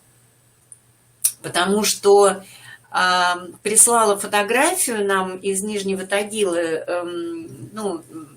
воспитатель, фотография памятника дворнику, который стоит у них в местном парке. Очень интересный памятник. И она меня прям это вот совершенно... Причем вот вы понимаете, ведь смотрите, ведь мне это в голову не приходило. Хотя я много думаю над тем, какое содержание, вот что. А вот оно, вот ты вышел из дома каждый день. Сейчас-то, слава богу, лето, у нас тоже 30 градусов, тоже жара. Мы тоже как-то все разом совершенно из курток прям сразу в сандалии и в сарафаны выпрыгнули. А зимой-то выходишь из дома, что смотришь под ноги, посыпали, не посыпали, вообще там пройти-то можно? Как ты дойдешь ты там до своего транспорта куда-то или не дойдешь? И дворник – это первый человек вообще, который раньше тебя должен встать, у которого тяжелый физический труд на самом деле. И вот мы как раз сделали, и мне это вот, понимаете, не приходило ведь в голову, а вообще должно было бы. Мне стыдно было, когда я поняла, что вот пока фотографию из Нижнего Тагила с памятником дворнику мне не прислали, я методист, сколько лет я этим занимаюсь. Модульная программа уже была написана. Где были мои мозги? Почему я не думаю о том, что кто обеспечивает жизнь, благополучие наше с вами каждый день, кого ребенок видит? Потому что, да, мы говорим, конечно, про тех, кто выращивает сельскохозяйственные продукты, да, сельскохозяйственный труд. Мы говорим про производственный труд, мы говорим про врачей. Но вот это человек, который каждый день выходит на работу, чтобы тебе было комфортно, и ты благополучно мог вообще ходить. Мы сделали большой вот этот... На самом деле оказалось очень интересно, очень много...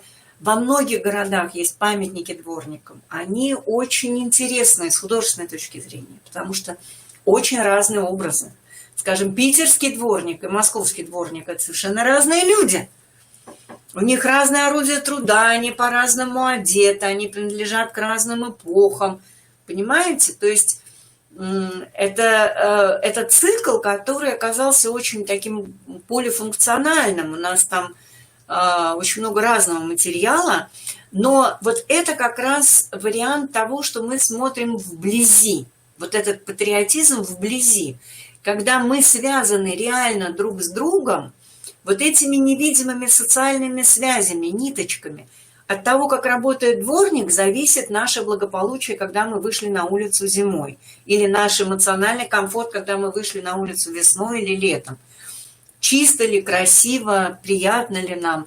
От того, как с нами разговаривает продавец, тоже зависит и наше состояние, и его состояние. То есть мы все время вот находимся в этой системе социальных связей. Мы можем делать жизнь друг друга лучше, можем портить друг другу жизнь.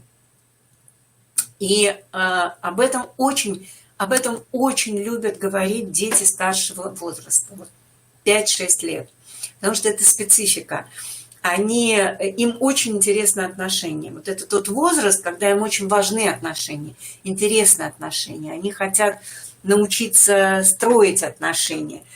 И, в общем, это вот такой вот совершенно замечательная история, замечательный материал. Вот это то, что мы смотрим вблизи. То, что мы смотрим с вами вблизи, это и есть в том числе то, что мы называем региональный компонент. Я с изумлением, тут посмотрев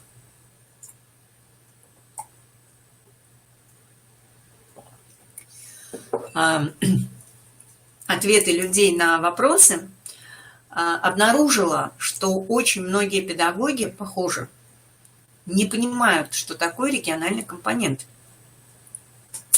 Региональные компоненты любой программы. А у нас, например, в «Радуге» специально мы значок сделали, и по всей программе расставлены такие напоминалки. Здесь желателен региональный компонент. И здесь, и здесь, и здесь. В эстетически-художественном, в речевом, в познавательном. Вот здесь нужен региональный компонент. Под эту задачу нужен региональный компонент. Региональный компонент – это и есть то содержание, которое специфично для вашего региона, для ваших детей, которое описывает то, что они видят, выходя из дома. Значит, это, ну вот прежде всего, да, вот эта конкретика, плюс это то, что характерно именно для вашего региона. В вашем случае по-крупному это Республика Коми, чуть мельче это конкретный город, в котором живут ваши дети, да, горожанами, или поселок, жителями которого они являются. То есть всегда, на мой взгляд, вот программа, которая, да, у нас программа с вами, мы берем из какой-то комплексной программы содержания, и до 40% мы можем наполнять содержанием, которое формирует сама образовательная организация. До 40%. Может быть меньше, это может быть там 3%, 5%. Но вот эти все модульные программы, это как раз вот это наполнение, то, что вы выбираете, то, чем вы дополняете. Программы дополнительного образования, если они есть, они тоже у вас здесь. И обязательно, ну, я не за то, чтобы что-то становилось обязательным в том смысле, чтобы ходил человек с кнутом и добивался этого. Но я к тому, что, это, мне кажется, это должно быть естественной потребностью, в принципе, каждого детского сада сформировать какое-то свое понимание регионального компонента, которое будет в этом саду реализовано. И, на мой взгляд, я давно с этой идеей, на самом деле, ну, каждый раз, когда я общаюсь вот с какими-нибудь представителями регионов, я все время говорю об этом, что где ваш региональный компонент, где модульная программа регионального компонента вашего края, где модульная программа регионального компонента вашего города конкретного. Скажем, для Москвы, вот я работала в частной школе, мы делали продолжение вот этой как раз программы наследия, развитие ее для начальной школы, средней школы. И там как раз мы сделали модульную программу Московия, именно по, ну, у нас одно время был такое москвоведение. Ну, так как-то средненько звучит. Ну, допустим, вот, то есть это программа именно для москвичей, про Москву. Ну, и именно про это. То есть, на мой взгляд, да, должна была бы быть программа про республику, программа про ваш конкретный город. Мы такую штуку, например, делали, сейчас заканчиваем делать, с несколькими воспитателями из такого чудесного древнего города Кашин. Вот делаем вариант наследия именно про Кашин, именно для них, именно про этот город, именно вот региональный компонент горожан этого города. Кстати, если кто-то из вас захочет, вам интересно, я, ну, такой человек очень открытый для сотрудничества и, скажу больше того, для любых авантюр практически, ну, в смысле, в профессии. И если вам будет интересно, вы захотите, мы можем с вами общаться, сотрудничать на эту тему и сделать такой региональный компонент для вашего, ну, конкретного города, поселка, чего угодно. То есть мне представляется, что в нормальной, вообще, в принципе, в этой программе, вот вашей ООП, там должна была бы стоять еще модульная программа регионального компонента республики и конкретного места, где вы находитесь. Плюс, возможно, для вашего детского сада вы еще какой-нибудь аспект этого регионального компонента. Это было бы идеально, потому что каждый из вас в каком-то конкретном месте вокруг вас, вот куда вы можете с детьми выйти, что вы видите тут вокруг себя, тоже конкретные совершенно есть вещи. Да? Поэтому вот тоже было бы здорово. Региональный компонент включает в себя, он из двух частей, опять же, состоит по-крупному, как страна. Это что-то природно-географически, ну, природное, да, и что-то культурное. То есть, если брать, да, вот региональный компонент, допустим, Республики Коми, то это особенности региона, территория, климат, растительный мир, животный мир, что у вас тут такое есть замечательное, необыкновенное, чего больше ни у кого нет, что не характерно. Например, вот опять-таки, другой у нас был фотофлешмоб, мы проводили большой, всероссийский, я имею в виду. Я не знала, то есть для меня вот эти вот такие мероприятия, они открывают мир тоже. Я этому бесконечно рада. Я не знала, что существует особый вид забайкальская белка, черного совершенно цвета. Тоже участница прислала фотографию, очаровательное абсолютно создание. Скажем, Байкальский регион, там вообще огромное количество эндемиков, байкальская нерпа тоже водится только там. Или вот что-то очень характерное именно для вашего региона. И всегда это есть, всегда есть эти, ну, какие-то вот, что-то такое необычайное. А с другой стороны, особенности культуры. Здесь, конечно, это могут быть какие-то национальные культуры, если они представлены в регионе, традиции, там, праздники, вот это все может быть и хорошо, если это как бы будет дополнять и наполнять содержание вашего образования в детском саду. И это будет именно региональный компонент, потому что все это делает промыслы, вот, кстати говоря. Очень важный такой момент, промыслы производства, которые характерны для вашего региона. Чем он славится, за что его благодарят жители других регионов нашей страны, что вот делается именно здесь и совершенно какое-то такое необыкновенное, какое-то замечательное. Допустим, в Перми мы говорили, да, есть вот Пермское хореографическое училище, из которого вышло много очень талантливых танцоров. Не в каждом городе есть свое хореографическое училище, не в каждом городе из него потом становятся солистами Большого театра. Понимаете? Ну, вот какие-то такие вещи. Ваши, естественно, местные, региональные писатели. Ну, если есть авторы сказок, вообще прекрасно. В принципе, народные сказки характерны для этого региона. Ваши местные региональные художники. Безусловно, Шишкин великолепен сам по себе, очень хорош. Но природу того края, который окружает ваших конкретных детей, все-таки, наверное, лучше, больше, полнее передают художники, которые работают, пишут в этом же крае. Почему я говорю, что очень важно ходить с детьми, по возможности водить их. Окей, хорошо, не водить сейчас нам сложно водить, виртуальные экскурсии, но по местным различным музеям, краеведческие музеи.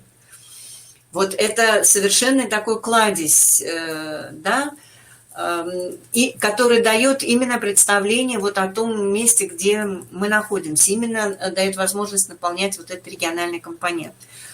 Произведения живописи, графики, художники, которые отражают именно то, что детей окружает реально вот здесь сейчас. Начиная с того, что опять-таки, вот все-таки в вашем конкретном городе, какие работают сейчас живые, реальные, вот какие сейчас работают люди, художники. Художнику ведь можно прийти, напроситься к нему в гости в мастерскую, можно пригласить его к себе в детский сад, и они приходят. Вот это кажется, мы привыкли, опять же, одной из ключевых историй 21 века. Система образования должна прекращать быть замкнутой системой внутри самой себя. Это должна быть система открытая. открытая прежде всего информационно. Я сейчас не про то, куда мы можем физически доехать или дойти. Как это, опять же, лучше сделать, ну, с точки зрения там, безопасности, например, всяческой. Я прежде всего говорю об информационной вот, открытости миру. Нужно поинтересоваться, какие у вас проходят выставки, какие есть местные художники.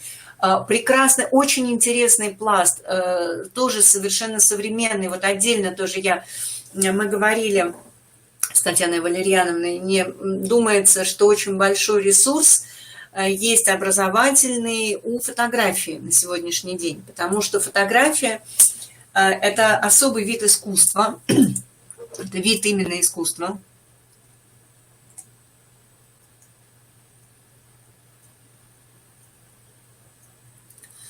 И это вид искусства, который стал массовым. Сейчас, так как у нас есть смартфоны, то мы все, в общем, имеем возможность отражать свои впечатления от окружающего мира через фотографию. И с удовольствием фотографируют даже очень маленькие дети. И дети фотографируют очень интересно. Они по-другому видят мир, прежде всего, потому что они меньше ростом. У них другая точка, с которой они смотрят. И у них другие ракурсы. И у них другое внимание. То есть они вот в том, что они видят вокруг себя, они по-другому выделяют главное. А, собственно, это и есть искусство фотографии. И это очень интересно. Поэтому мы сейчас вот как раз делаем тоже еще такую программу именно по развитию детей через практику фотографирования. Но это в процессе. Но как раз вот говоря про региональный компонент, мы, например, в Кашине ввели в практику такую, да, делаем в детском саду фотовыставки. «Мой прекрасный Кашин», вот 3 сезонные: «Мой прекрасный Кашин», «Осенний Кашин», «Зимний Кашин», «Весенний Кашин», «Мой любимый город». В этих выставках принимают участие семьи, то есть родители, старшие братья, сестры, сами дети что-то фотографируют. Это очень интересно, это очень красиво, это очень разнообразно, это очень просто. И это имеет именно колоссальный, вот именно воспитывающий, развивающий эффект. Потому что все видят места, которые они видят рядом с собой. И видят эти места глазами человека, которого это восхитило. Редко кто снимает то, что ему не нравится, да, какую-то гадость. Ну, бывают такие любители именно вот. Но, в принципе, в основном люди все-таки снимают то, что произвело на них впечатление. Даже если человек снимает гадость, то обычно у него есть какая-то мысль все-таки обратить внимание на эту гадость, что ну, это становится проблемой, когда на эту гадость смотрят другие, то это форма проблематизации. Ну, например, мусор, там, грязь, еще что-то, да. Мы смотрим, это не красота, но это повод для разговора, для осмысления, для каких-то шагов, для каких-то решений, для какого-то поведения. Поэтому вот очень такой вот этот момент с фотографией, он очень перспективный. Это момент сегодняшнего дня. Вот я когда говорила, мы говорили, ну, кто-то из вас, может быть, был про речь, я говорила, что есть такая модель, вот современная модель сегодняшнего дня, это блогинг.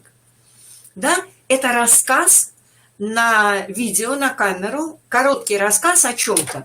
Допустим, да, я не собираюсь продавать эту ручку, я хочу рассказать вам об этой ручке. Да, это вы удивитесь, но это перьевая ручка. И вот сейчас я очень люблю писать и рисовать именно перьевой ручкой, потому что это совершенно другое ощущение от движения по бумаге, чем от ручки шариковой. Также перьевой ручкой я могу менять цвет, в общем, короче. Да? Вот блогинг – это интересная современная форма, которая используется взрослыми окружающими. И вот вам, пожалуйста, модель, ситуация для развития монологической речи детей.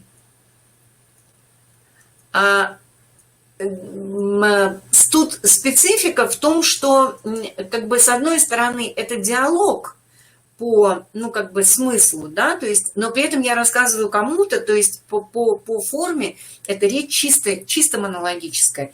И когда у ребенка есть, ну, как бы есть вот эта задача рассказать кому-то на камеру, то, соответственно, есть задача, есть смысл стремиться выстраивать свой монолог, свою монологическую речь.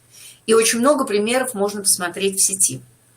Вот точно так же поэтому еще раз, я предлагаю все-таки нам находиться в нашем, не исчезать никуда из 21 века, нам находиться в 21 веке. И все то, чем мы живем сами, взрослые люди, потому что у нас всегда была эта тенденция. Вот Софья Густавовна Якобсон, она всегда об этом говорила, и всегда это психолог, руководитель как бы с психологической точки зрения нашей программы «Радуга», ее идейный, так сказать, человек, который, ну, фактически научный скелет этой программы заложила и создала понимание развития как становления деятельности, сознания личности ребенка, вот эти фундаментальные вещи. Она всегда была против вот этой детсадовской дошкольной субкультуры. То есть против того, чтобы создавать какое-то отдельное такое рафинированное пространство, в котором ребенок не получает достаточно импульсов, опять же, для своего развития и движения. Потому что в нормальной среде, то есть среде взрослых людей, во-первых, на одного ребенка приходится 3, 4, 5, а то и 10 взрослых. Во-вторых, взрослые в основном заняты взрослой жизнью, они не заняты все время детками, да? У них есть своя жизнь, и ребенок, он максимально включается и приобщается именно к этой взрослой жизни. И прежде всего ребенку интересна взрослая жизнь.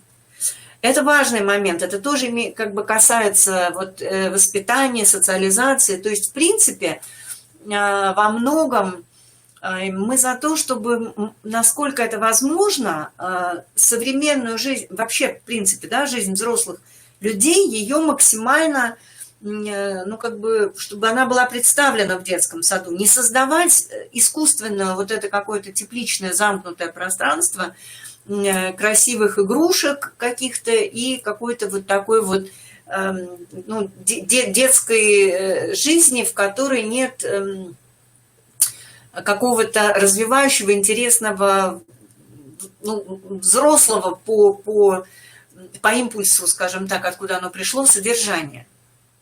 Потому что, скажем, ведь игры детей – это отражение их опыта. Это отражение того, что они знают, понимают об окружающем мире. И источником развития игры детей является их опыт их реальной жизни.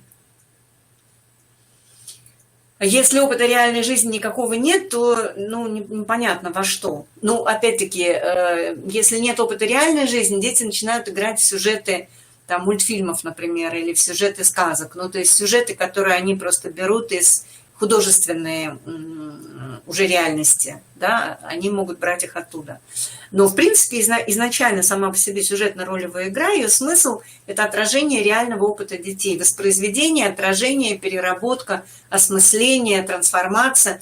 Но первичен здесь опыт. Если опыта нет, то нам некуда как бы идти. Вот. Так вот, возвращаясь, значит, мы с вами сейчас говорим о программе патриотического воспитания. Сказали, что здесь у нас есть подзорная труба, это такой большой макроуровень, который касается региона в целом, и лупа, когда мы смотрим на то, что конкретно нас окружает. И вот здесь в детские сады с удовольствием приходят вот кто угодно, выдающиеся там инженеры, изобретатели. Вы можете к себе приглашать с рассказом, показом. Вы поможете этому человеку придумать какую-то практику интересную для детей. Художники, вот я говорю, опять же, писатели. Приглашайте этих всех людей, раскрывайте ваше информационно, раскрывайте пространство жизни детей, раскрывайте его за пределы этих стен. Давайте им этот широкий кругозор. Смотрите, если у вас есть в городе, допустим, там, да, какие-то камеры, бывают там отслеживания жизни каких-нибудь птиц, там еще чего-то. Сейчас довольно популярна эта история, да, просматривайте, что происходит, где, вот, включайте их, в общем, в эту реальность. Это патриотическое воспитание. Теперь гражданское воспитание. Чем оно отличается? Значит, у нас, смотрите, еще раз, патриотическое воспитание – это воспитание отношений к стране. Страна – это территория плюс люди, которые на ней живут, со своими культурными особенностями всяческими. Гражданское воспитание – это воспитание будущего гражданина, а мы, являя гражданин, всегда дальше идет следующее слово какое? Чего? Государство. Мы с вами граждане государства Российской Федерации. Гражданство соотносится с государством. Государство и страна совсем не одно и то же. Государство – это определенная форма крупного, большого социального взаимодействия, социальной договоренности между людьми. Изначально государство возникает, у него есть, ну, помните, может быть, из курса истории, есть свои функции. Прежде всего, конечно, это функция защиты. То есть люди объединялись для того, чтобы вместе обороняться, строить. Вот раньше, ну, первым вариантом государства был город. Собрались в кучу, построили крепостные стены, вот оно, как бы, такой формат. И есть главный в этом городе, потом, да, ну или нет, или есть вечи. И вот это прообраз, фактически прообраз государства. Потом к этому городу стали подсоединяться земли, деревни, и, ну, как бы процесс этот пошел вширь. Значит, гражданское воспитание – это история про государство. Здесь мы, соответственно, детей знакомим, да, они знают название. Какое у нас государство? Российская Федерация. У государства есть символика, есть герб, есть флаг, есть гимн. У государства есть какая-то система управления. В нашем случае у нас есть президент, которого мы выбираем. У нас есть парламент, который называется Дума. Много людей, которые принимают законы. Вот, собственно говоря. Теперь с чем соотносится, значит, государство, что у него есть функции очень важные, которые соотносятся с нашей безопасностью, с нашим ощущением комфорта, и мы как бы вот даем эту возможность друг другу. Государство – это источник законов, правопорядка, да? Это то, что, ну, как бы, да, то, что соблюдается всеми членами общества. И также государство – это единственное субъект, который имеет право печатать, ну и вообще как бы вводит свою систему денежного обращения. То есть это инстанция контроля экономической ситуации в стране. Вот в этом году как раз осенью нас параллельно с историей про, значит, вот ФЗ про воспитание возникла история с ликвидацией финансовой безграмотности, то есть введением курса финансовой грамотности тоже. Речь идет про школу, речь не идет абсолютно про то, что это там нужно обязательно в детском саду, но у нас всегда есть слой в дошкольном образовании, всегда есть слой людей, это именно, ну, это какая-то часть управленцев, слава богу, у вас, вот я понимаю, что в вашем регионе как раз все благополучно, этого нет. Но всегда есть какой-то слой людей, которые, ну, им как бы хочется сразу вот выполнить какое-то распоряжение сверху, даже если его еще не давали. И пошло просто само по себе волна обсуждений. И мне было, ну, интересно прежде всего для себя осмыслить вообще эту ситуацию. И это заняло время, потому что на самом деле действительно нужно сказать, что в области финансов вот еще одна примета времени. Наш уровень нашей грамотности в области финансов очень невелик. вообще в стране в силу разных причин. Ну, я опять же, пожалуй, здесь скажу, что и чем люди старше, тем меньше уровень грамотности. Вот тоже неприятная вещь, но, к сожалению, нужно ее увидеть. Почему я говорю, что нам нужно учить детей тому, чего мы не умеем еще сами, зачастую. Получилось в силу очень большого ускорения темпов технологического развития и, ну, вообще быстрой вот смены самой по себе формации уклада нашей общественной жизни, конкретно в нашей стране. Получилась такая штука, что очень во многих вопросах, именно современных вопросах, более компетентными оказываются, ну, раньше, чем человек старше, тем он компетентнее. Да? Век живи, век учись, по мере своего как бы, ну, движения человек, он становился все более компетентным. Сейчас очень много совершенно каких-то новых областей, новых технологий, новых подходов, в которых более компетентными оказываются более молодые люди. Такого никогда в истории не было. И когда я говорю, что вот с финансовой грамотностью у нас все не очень, я опять же на самом деле имею в виду людей условно, я это называю, это очень условно, это совершенно не означает конкретно ничего про каждого из вас. Потому что, как вы понимаете, я тоже отношусь к этой категории, но при этом, ну, как бы в чем-то все-таки ориентируюсь по возможности, хотя про очень многие вопросы я очень много ориентируюсь, потому что я консультируюсь с теми, кто значительно младше меня. Очень много. Я очень много спрашиваю, прислушиваюсь, вникаю и очень внимательно слушаю людей, которым сейчас 30 плюс, ну, 28-30 плюс. Очень много.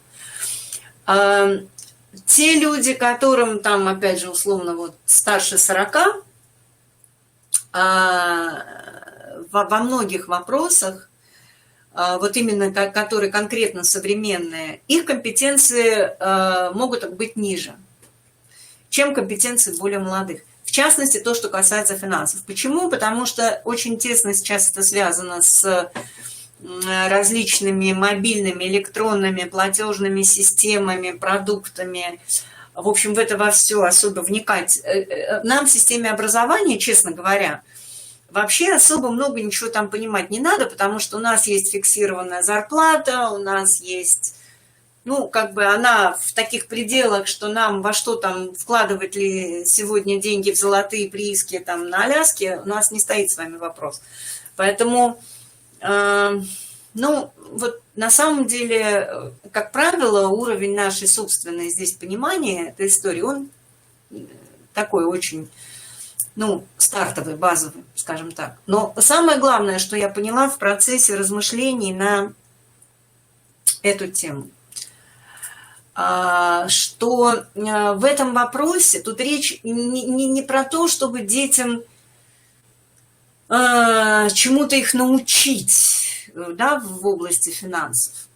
Тут речь про две истории. Первая история, она связана с формированием как раз системы ценностей.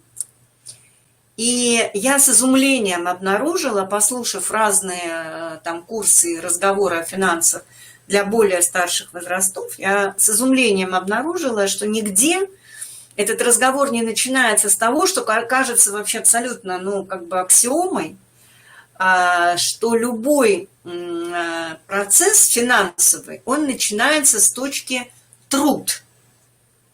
То есть, что сначала нужно что-то сделать и что-то произвести, что имеет ценность. А потом уже дальше это можно по-разному обменивать то на ракушки, то на слитки, то на деньги, то там еще на что-то.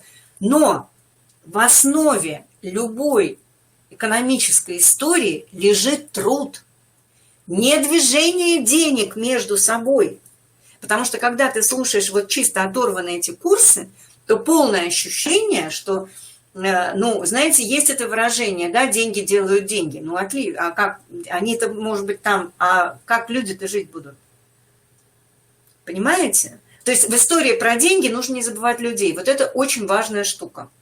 И очень важно, чтобы в этих разговорах с детьми про деньги всегда присутствовали и мерилом, и стержнем ценностным анализа истории были люди. Потому что если этого не будет, то вообще рисуется такая страшная катастрофическая картина. И люди, которых интересуют только деньги и только движение денег, и у которых критерием эффективности являются только экономические показатели, это страшный путь. Путь в, ну, как бы, в такое, в никуда, в расслоение, чудовищное расслоение общества, попрание там человеческих прав и гуманистических ценностей, которые выработал 18-19, ну, частично добавил что-то к этому 20 век. То есть, в общем, на самом деле история очень серьезная. И эта история именно про воспитание. Про воспитание понимания того, что в основе всего лежит труд. И если его нет, то не о чем как бы говорить. Это один момент. А второй момент, что какие-то операции могут быть, казаться, скажем так, экономически выгодными, они могут приносить прибыль, но они могут разрушать жизнь людей. Вот здесь, и вот это первая точка стыковки с экологией. С чего вот экологические проблемы, где мы в них упираемся? Там, где конфликтуют интересы бизнеса и экологии. Потому что одни хотят на этом месте строить то, что будет приносить деньги, другие в этом месте хотят видеть чистые девственные леса, там чистую воду сохранить, в озере Байкал, например, да? И вообще, вот дальше, ведь дальше вы понимаете, это очень вопрос, который на сегодняшний день, еще раз я повторю эту мысль, она неприятная. Нам нужно учить детей тому, что мы не умеем сами. Мы еще не умеем договариваться и решать эти проблемы. Мы не умеем, у нас не выработан алгоритм анализа, сопоставления выгод и рисков от использования, скажем, какого-то, да, каких-то природных ресурсов, от того, насколько действительно людям нужно, кому нужно, зачем нужно, насколько нужно. Потому что у нас все время, у нас просто идет борьба. Это просто борьба, это просто столкновение интересов бизнеса и ну, вот каких-то таких вот гуманитарных идей.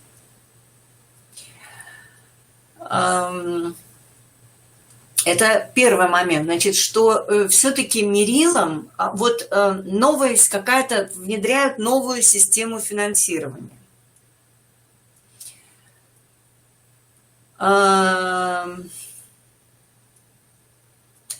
Ну, опять же, я на московском примере, я не знаю, как у вас это в регионе происходит, и многое очень зависит от конкретных руководителей.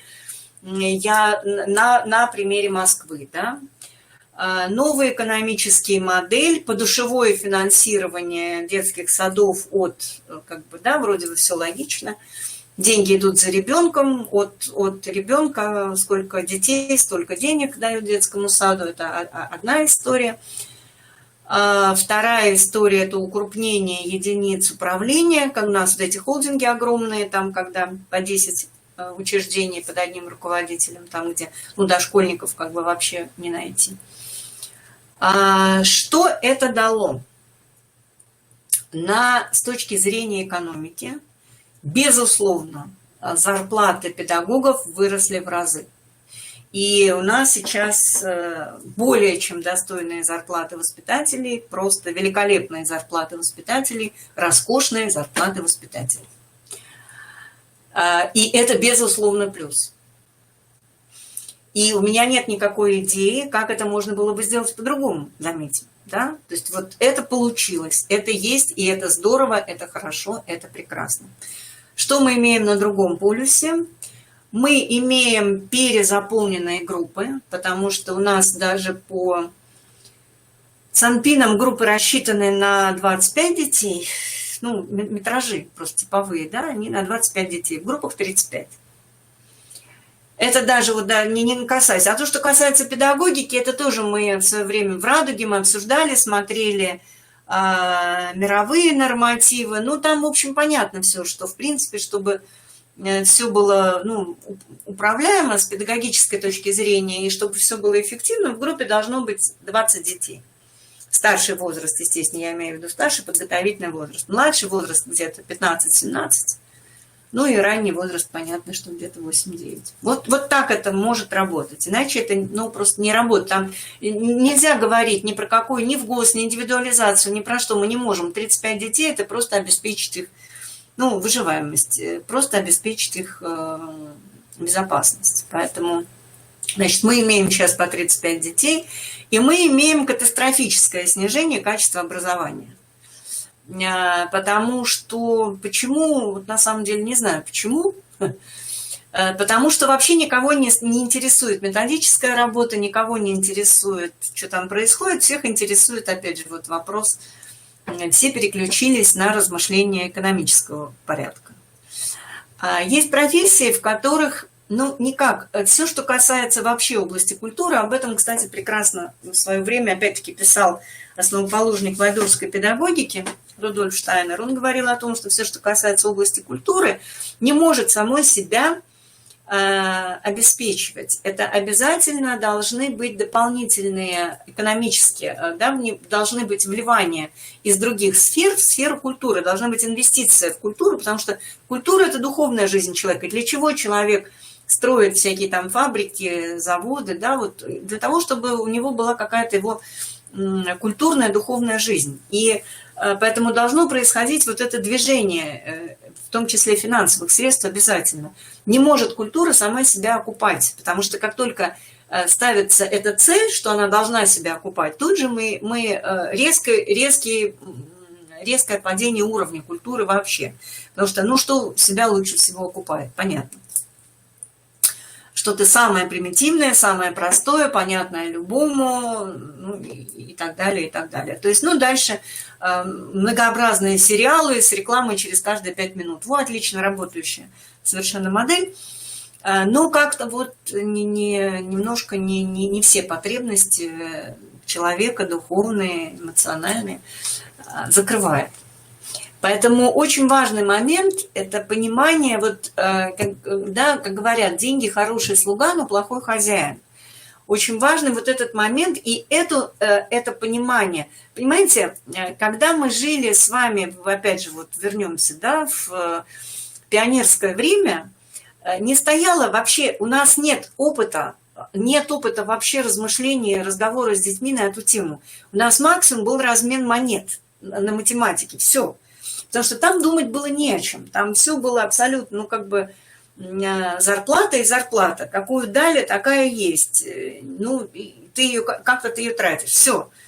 Не было никакой истории ни про бизнес, ни про какие-то принятия никаких решений. У нас это содержание для нас, это непаханное абсолютно поле. Поэтому, конечно, с одной стороны, дальше есть, опять же, две категории. Одни педагоги говорят, что это все, ну, то есть одни считают, что это не нужно, потому что это преждевременно, скажем так, для детей, ну, действительно осмысленно, с какими-то аргументами. Но большинство, вот насколько я сейчас вижу по реакции, просто считают, что это не нужно по одной простой причине, потому что они сами не знают, как это делать, и совершенно не хотят в это вникать. Мало того, что не знают, но еще и не хотят. Позиция понятна, никто не заставляет. Опять же, еще раз, у нас сегодня с вами разговор. Это не директива, да, у нас сегодня размышления. Но я вот в этих финансах, да, хотела проакцентировать, что... И понимаете, в чем штука? Вот непонятно дальше-то в школе вообще кто-то с детьми будет говорить об этом, не будет. У родителей тоже в голове зачастую изрядная каша на эту тему, они тоже не очень понимают. И очень много вопросов задают на самом деле, да, про карманные деньги, про то, как покупать, что покупать, как вообще с детьми обсуждать. все это. Дети сейчас, как правило, не понимают, как родители зарабатывают деньги. Они не видят этот процесс, понимаете? Им непонятно. Даже вот я сталкиваюсь с тем, что в селе живущие дети зачастую не понимают, откуда деньги берутся, как они расходуются. Это одна история, ценностная. А есть еще вторая история. Значит, вот эта ценностная история, вот эта модульная программа финансовой грамотности, если бы она существовала, да, она как раз уходит в социально-коммуникативное развитие, то есть вот в это индивидуализированное личностное развитие. А другой своей частью это очень важная часть программы гражданского воспитания. Я уже сказала почему. Потому что именно государство, и только государство, имеет право чеканить монету, печатать деньги. Есть понятие национальная валюта, это тоже функция государства. Это очень серьезная вещь, очень серьезная история. И дальше есть такая интересная вещь в нашей финансовой жизни, как налоги. В нашей такой массовой культуре, да, такая основная идея, что, в принципе, от налогов... Для чего существуют налоги? Для того, чтобы их избегать. Как от них уйти, как бы их не платить. И дальше у нас вот, базовое сознание наше, то, с которым мы вот пока еще мы его наследуем, да, хорошо бы налоги не платить, но при этом, чтобы, естественно, медицина-то должна быть бесплатная, конечно же, должно быть образование-то бесплатное. Нет, что это такое? На улицах-то у нас должно быть чисто, а как еще? Вон как в Европе-то чисто, а почему у нас должно быть? У нас тоже должно быть чисто. И цветочки мы хотим, чтобы в корзиночках там висели живые, как в Германии, и еще что-то, да? То есть вот эти чудесным образом, совершенно просто взаимоисключающие истории, чтобы налоги не платить, лично мне, по возможности, ну и вообще, нет, и ты можешь не платить, мы же не против, да, мы узнаем друг у друга. Прекрасно, все ушли от налогов, все здорово. Но государство должно это делать. То есть вот эта идея про государство, как про что-то вообще совершенно фантастический какой-то персонаж, это что-то такое, какой-то круглогодичный Дед Мороз, не знаю, там, могущественный папа, что это? Маргарет Тэтчер говорила, что у государства нет никаких своих денег. Это только деньги налогоплательщиков. И вот тему налогов, я провела несколько вебинаров на эту тему с заинтересованными, желающими людьми. Очень интересно все это было. Тема налогов, она большое место у нас заняла. И на самом деле, опять же, я имею опыт разговора на эти темы с детьми 5, 6, 7 лет. То есть я вам это рассказываю, не то, что я говорила только со взрослыми. Детям безумно интересно, откуда берутся деньги. Им очень интересно, как взрослые их зарабатывают. И есть разные формы. Не только зарплата, как у нас с вами. Есть бизнес, да, интересно обсудить вообще, что там происходит. Есть гонорары, есть разные формы. Детям очень интересно. Вот опять же, мы не хотим это видеть, потому что нам это неудобно. Это мы очень так хорошо делаем. Но реально, вот если посмотреть, детям очень интересно про деньги, потому что взрослым тоже очень интересно про деньги. И мы живем сейчас вообще в период такой как-то активной экономической, финансовой жизни. И даже отдельно взятая семья каждая, она более сейчас, особенно ребята, которые помладше, они более очень активно планируют финансы. Раньше там где деньги берешь? В тумбочке. До получки не дотянул, как-то занял, потом как-то отдал. Как-то все это было опять же, потому что на самом деле наши зарплаты, они были, такие совершенно на минимум и особо никуда, как-то и купить особо не надо. Да, если мы вспомним, всерьез так. За холодильником в очереди можно было 3 года стоять, машину купить там к концу жизни. В общем, как-то так все было. Очень достаточно было того, что мы знаем на эту тему. Сейчас молодые люди, они планируют свои финансы, они думают, сколько они хотят потратить на здоровье, на учебу, образование какое-то, на одежду, на еду, какую именно, они все это планируют. Есть энное количество программ, опять же, приложений, которые помогают это делать. Понимаете, это другая совершенно реальность. Дети это все видят. Они видят эту, ну, такую интересную, разветвленную финансовую жизнь взрослых. Им интересно про деньги, потому что они понимают, что деньги – это ресурс. Любое что-то они хотят, это нужно купить. Купить – это нужны деньги. То есть, ну, либо для того, чтобы… Да, ребенку нельзя же все его прихоти, да, удовлетворять, но ему же нужно как-то объяснить, почему ты этого не делаешь. Ты же это не покупаешь. Опять же, могут быть разные причины. Может быть, ты, в принципе, считаешь, что это не надо покупать, потому что это… Не потому что это дорого, да, допустим, не хватает денег, а потому что это плохой продукт. Ну, вот сейчас мы от ЗОЖ отошли, но на самом деле про ЗОЖ сейчас можно говорить отдельно 3 часа, потому что такая тоже тема очень яркая в современных семьях. И когда будет подробно мама объяснять, что нет, мы не будем покупать вот это печенье, потому что это там нездоровое питание, а мы купим вот это печенье. Мы не будем покупать эти чипсы, а мы будем покупать там что-то такое другое. Да, то есть есть 2 варианта, когда оказывается взрослый покупать. Есть вариант, когда нет денег. В данный момент нашей семье нужны деньги на что-то другое. Есть вариант, когда деньги есть, но я не хочу покупать это, потому что это вредно, потому что это неправильно, потому что это плохо. Это разные вещи. И современная семья, она живет вот в этих реальностях. Она действительно как бы вот это выбирает, планирует. Очень большой выбор. И выбор – это сложная штука. Детей нужно учить выбирать, кстати говоря. Это еще один навык, который не очень хорош у нас с вами. И опять же, нам нужно учить тому, чего мы еще не умеем сами.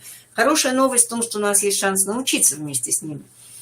Но это для этого нужно как бы встать на немножко вот эту другую позицию того, что да, мы очень много нам нужно самим.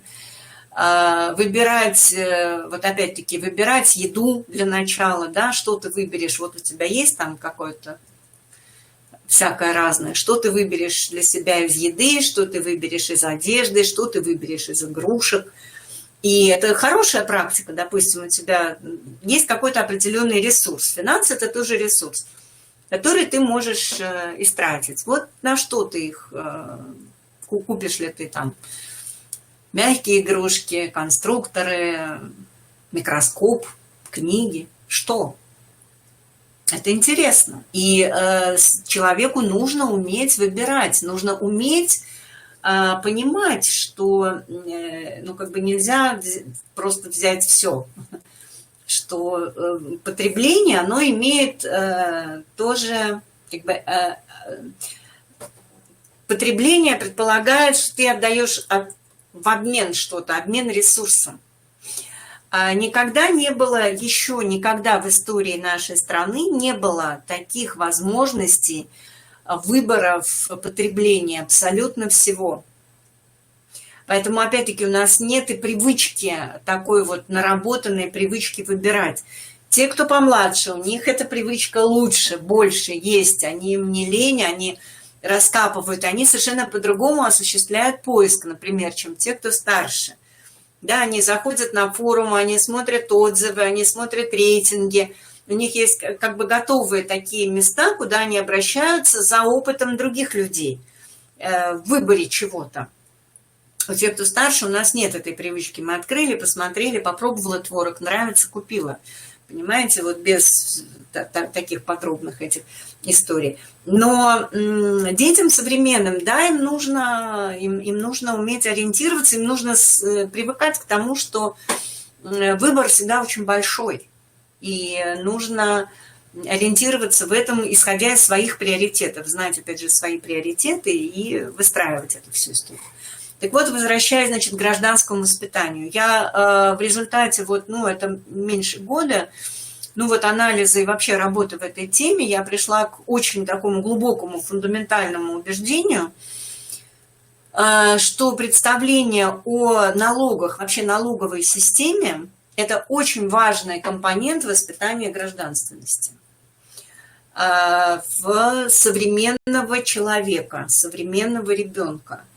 И нет никакой проблемы абсолютно детям старшей подготовительной группы рассказывать, что как вот человек, как бы он зарабатывает деньги, и небольшую часть в нашей стране и во всех других странах, она уходит, мы говорим в государство, на самом деле фактически она уходит в некоторую общую копилку.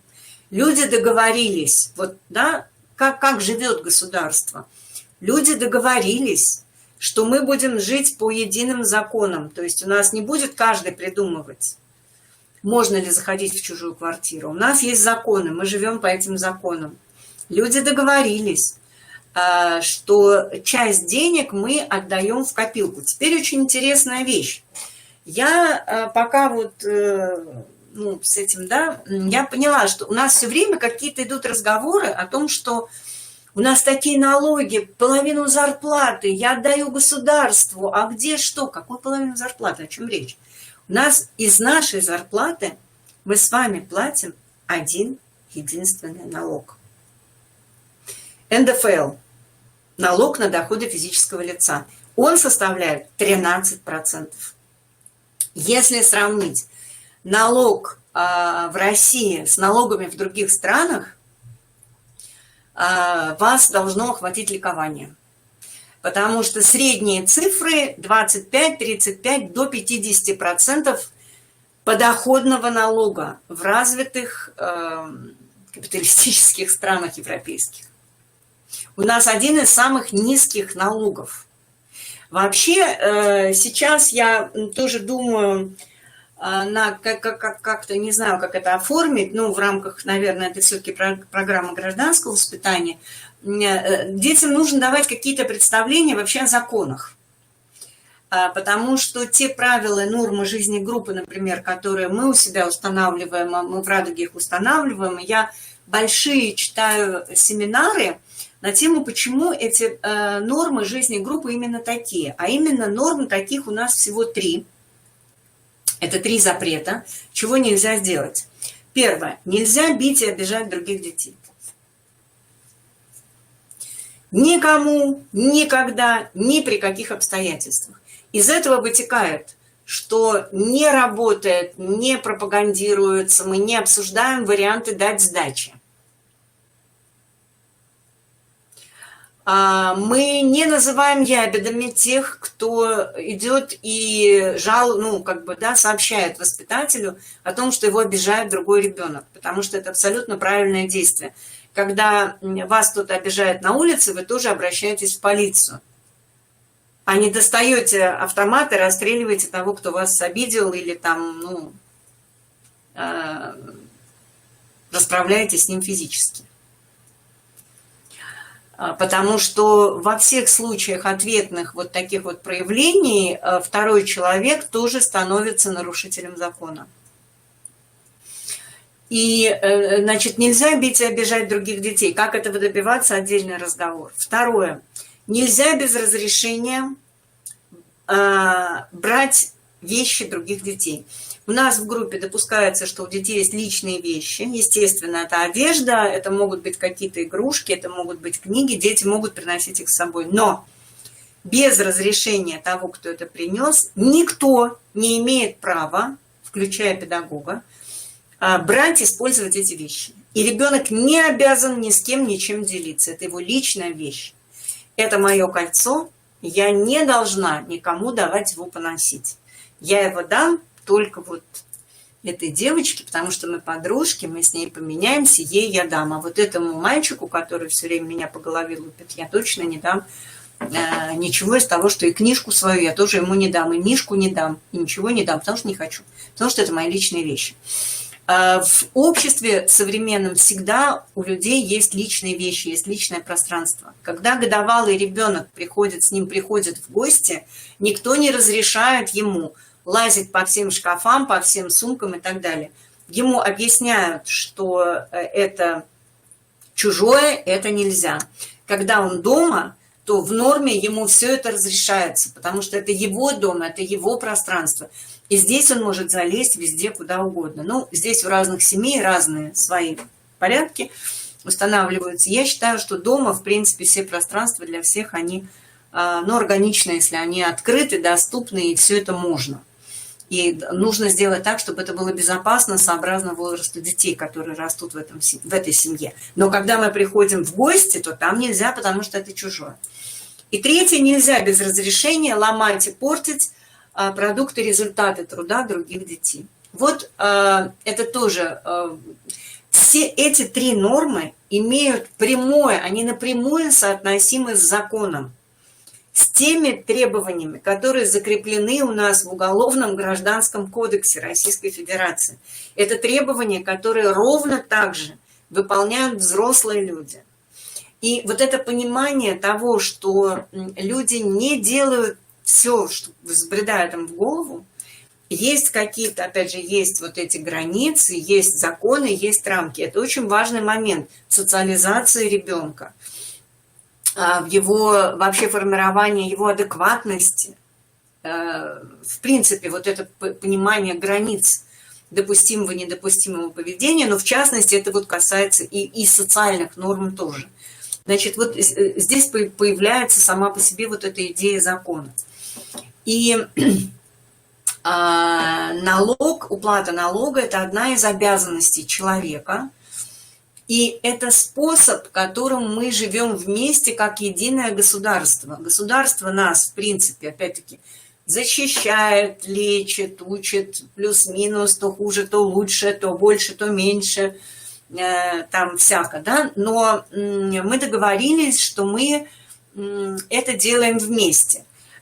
Наличие этой общей копилки и вот этого вот фонда дает возможность обеспечивать поддержку тем, кому она нужна. То есть, опять-таки, да, вот, скажем, бесплатный сегмент медицинского образования. Есть деньги, нет денег, тебе приедет скорая помощь. Образование в какой-то базовой части. Все остальные налоги, которые вот до 49% доходят, платит работодатель. То есть это платят фирмы, организации, компании. Они уплачивают эти деньги. И эти деньги никогда бы не были нашей с вами зарплатой. Это деньги, которые бы фирмы, организации, предприятия оставили себе, у себя. Это была бы их прибыль, их доход.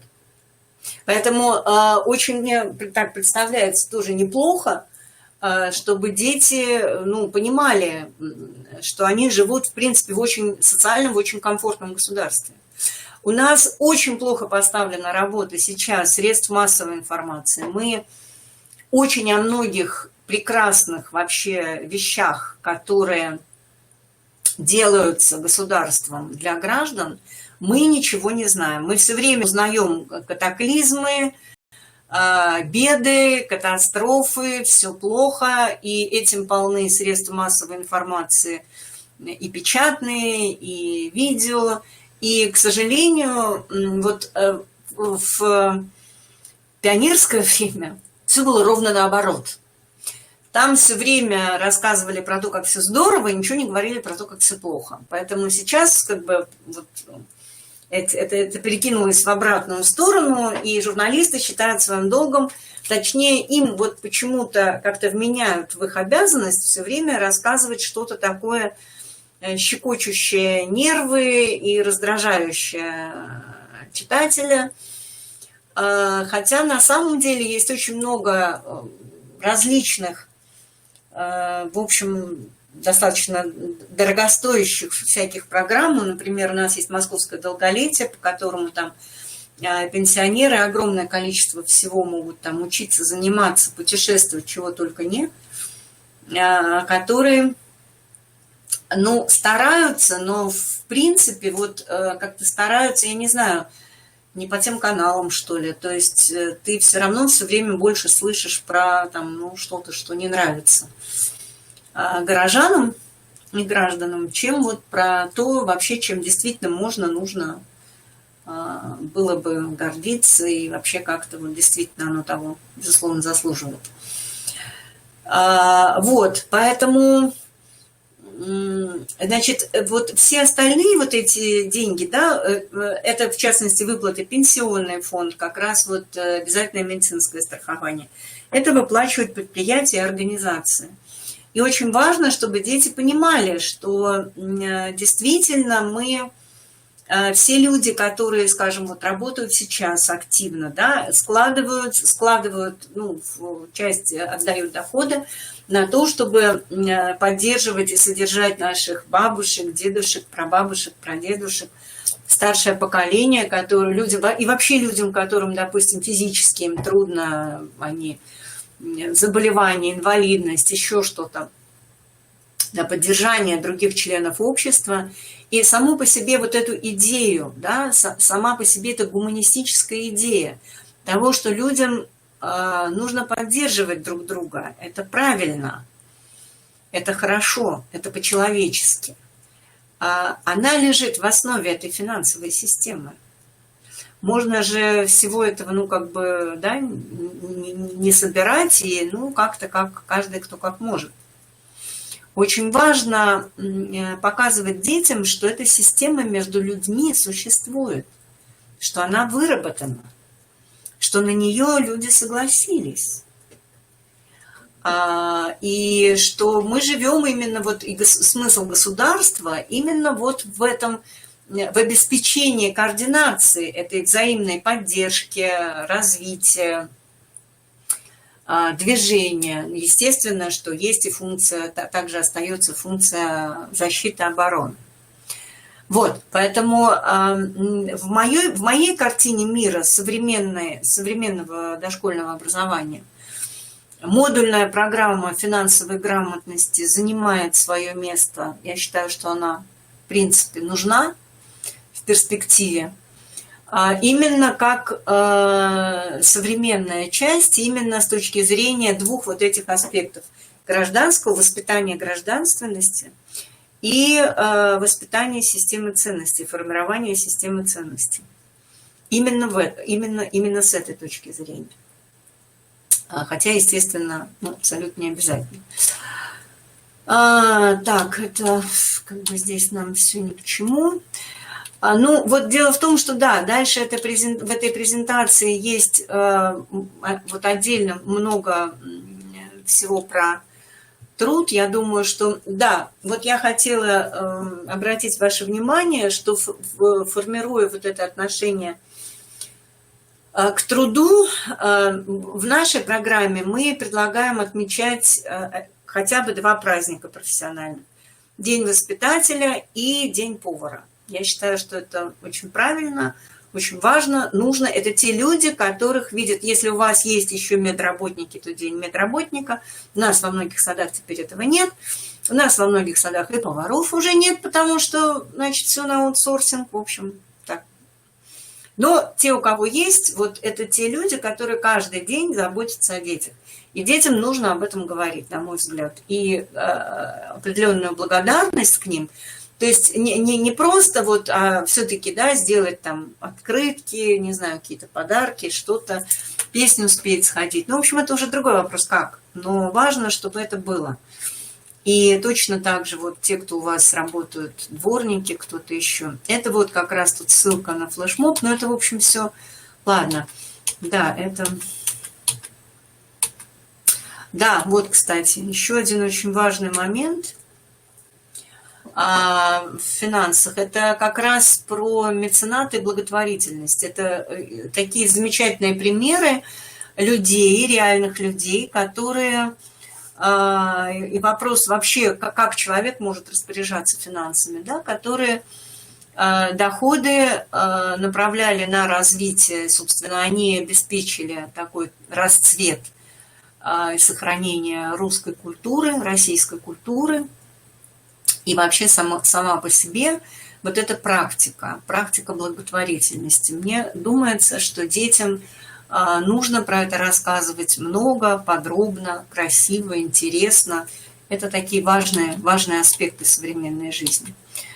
Так, я-то, собственно, сейчас хотела бы... Ага, вот. Чтобы мы с вами прошлись вот по этой презентации базовой. Да, все ли мы с вами. Значит, здесь, в этой презентации, я собирала те, ну, как бы целевые ориентиры, которые у нас в программе, как они прописаны. Я всегда говорю, что программа «Радуга» – это не монастырь. Вам не нужно клясться в вечной верности только ей. Она есть для свободного скачивания, бесплатного абсолютно, на сайте издательства «Просвещение». Вы заходите на сайт, находите слева «Дошкольное образование», там перейти на старую версию сайта, там есть материалы для скачивания, есть отдельно программа. Там есть, кстати, еще бесплатные всякие материалы для скачивания, может быть, они вам пригодятся. Я туда добавляю понемножку что-то всякое разное. Вот, да, сказала про бесплатные вебинары, которые тоже на YouTube-канале огромное количество. И вы, то, что вам интересно, можете послушать там, поискать в плейлисте «Дошкольное образование». Так вот, у нас просто очень много, так как программы психологически ориентированы, у нас много формулировок, которыми они для нас выстраданные, отработанные. Вы можете ими пользоваться, вы можете их брать, вставлять в свои там, ООП, не знаю, куда вам будет нужно. Какую-то часть формулировок я взяла в этой презентации. Я в том смысле, что вам не обязательно полностью работать по этой программе. Вы можете взять из нее то, что вам будет близко. Это касается и методичек каких-то, и то, что касается самих каких-то программных формулировок, потому что, честно скажу вам, что как-то гораздо важнее качество дошкольного образования в целом в нашей любимой стране, чем там плюс-минус вот оттуда это, отсюда это. Значит, вот у нас, да, вот это первая цель, которую мы ее так и формулировали. Мы формулировали, естественно, это еще и до ВГОС даже. Но и под ВГОС редактировали, то есть, в общем. Ну и, соответственно, вот под историю про воспитание это все очень удобно ложится. Становление ценностных ориентаций, да, каких именно? Вот у нас здесь есть права и достоинства других людей, родителей, педагогов, детей, пожилых. Вспоминаем, видели на слайде. Проявлять терпимость к тому, что другой человек не такой, как они. Вообще умение вот это вот, да, видеть, что люди разные. Представление о добре и зле. Это вообще такая фундаментальная моральная категория, которая исчезла из программы, ее нет, но тем не менее трудно понять, как без нее человечество может обходиться. У нас, опять-таки, была сделана модульная программа Софьи Густавовны Якобсон «Формирование развития морального сознания ребенка». В книжках планирования старший подготовительный возраст она существует. Если она кому-то из вас там интересные технологии, моральные пьески, моральные истории. Если она кому-то из вас интересна, вы можете написать, я могу прислать вам этот текст, опять-таки просто без ничего, потому что, просто тем, кому это нужно. Способствовать гуманистической направленности поведения. Вот мы старались писать цели так, чтобы было сразу понятно хотя бы приблизительно направление технологии, как это делать, да? На материале литературных произведений, литература, да, источник как раз ориентации, эталонное представление о добре и зле, что такое хорошо, что такое плохо. Прежде всего волшебные сказки, художественная литература. Исторические факты, биографии замечательных людей с яркими примерами того, как люди посвящают свою жизнь служению чему-то, другим людям, творчеству, жизненные ситуации. То есть вот как раз знакомить детей с примерами людей, которые отстаивают и реализуют ценности жизни, семьи, дружбы, любви, верности, созидания, труда. Вот, собственно говоря, перечисление тех ценностей, на которые мы ориентируем. Даем возможность чувствовать себя носителем этих ценностей, да, там, делиться, помогать и так далее. Сострадание к героям, эмпатия. Значит, вот первый блок про ценности. Мы с вами достаточно говорили про них сегодня. И это как раз ядро, ну вот, психологической части социально-коммуникативного развития. Формировать положительное отношение к себе. Это, кстати, про это мы не говорили. Это тоже важная часть. На самом деле это важная часть воспитательной работы, чтобы каждый ребенок к себе относился хорошо. То есть он себя ощущал как ценного и хорошего человека. Но давайте мы пройдем до конца. На самом деле у нас время уже 4, мы чуть позже начали, просто, ну, это вот отдельная история, почему это, но это действительно очень важно и для успешности человека и в деятельности, и в коммуникации, чтобы базово вы себя считали, ощущали хорошим. Это очень нужно. Это именно вот с точки зрения психологической. А у нас есть отдельное направление отношения старший и младший, есть формы работы, которые они ходят друг к другу, и ну, такие практики социальные, которые позволяют вот эти отношения реализовать. Я знаю по группе в Facebook, что и у вас тоже в детских садах, в некоторых такое есть, и вы это делаете. Отношение к сверстникам, доброжелательность, уважение прав, сотрудничество. Это тоже вот как раз вот это именно та социализация, про которую мы с вами говорили, в которой заинтересована семья, в которой заинтересованы сами дети, она должна быть индивидуализированной. Это тоже такой большой разговор, как это делать, да, то есть мы сегодня, возвращаюсь не про технологии, методики, у нас они есть, вы их можете найти в планированиях, про, собственно, посвящение, про постановку целей. Вот как раз здесь нормы и традиции жизни группы, они здесь описаны, и они стоят как цели применительно к нашей программе. Культура поведения. Здесь у нас вот общество, да, появилось. Это требования, запросы общества. Общая культура поведения. За столом, в общественном месте, вежливость, приличие. То, что мы, естественно, формируем у детей. Вот следующий пункт. Любовь и уважение к стране, России. Это у нас что? Правильно, страна – это патриотическое воспитание. Здесь у нас есть малая родина, природа, красота и культура. То есть здесь региональный компонент.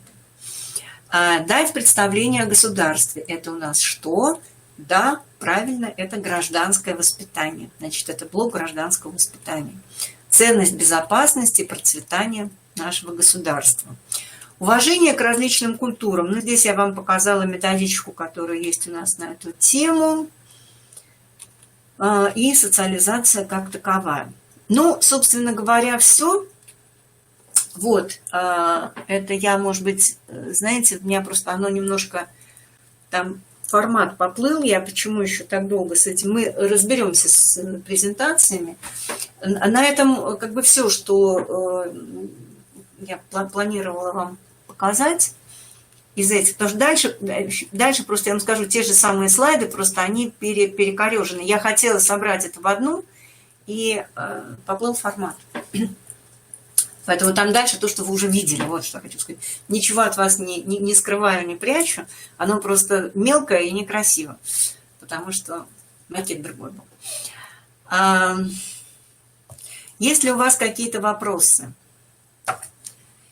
На самом деле, дорогие коллеги, я очень благодарна вам за то, что вы собрались, за ваш интерес к этой теме. Я понимаю, что разговор непростой. Я понимаю, что, наверное, какие-то моменты, может быть, с чем-то вызывают у вас либо вопрос, либо сопротивление, либо вы не согласны с чем-то. Это совершенно естественно. когда мы говорим о чем-то новом, когда мы, опять же, думаем о будущем. И хочу еще раз только повторить эту мысль. И вот еще какой момент.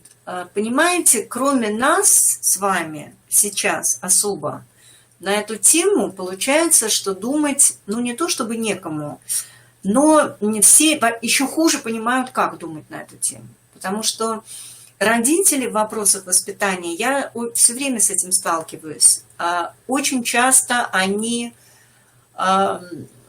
не знают, что нужно и что правильно, потому что огромный поток очень разнонаправленной, пестрой психологической информации, каких-то психологических инструкций, которые выдают в рамках популярной психологии.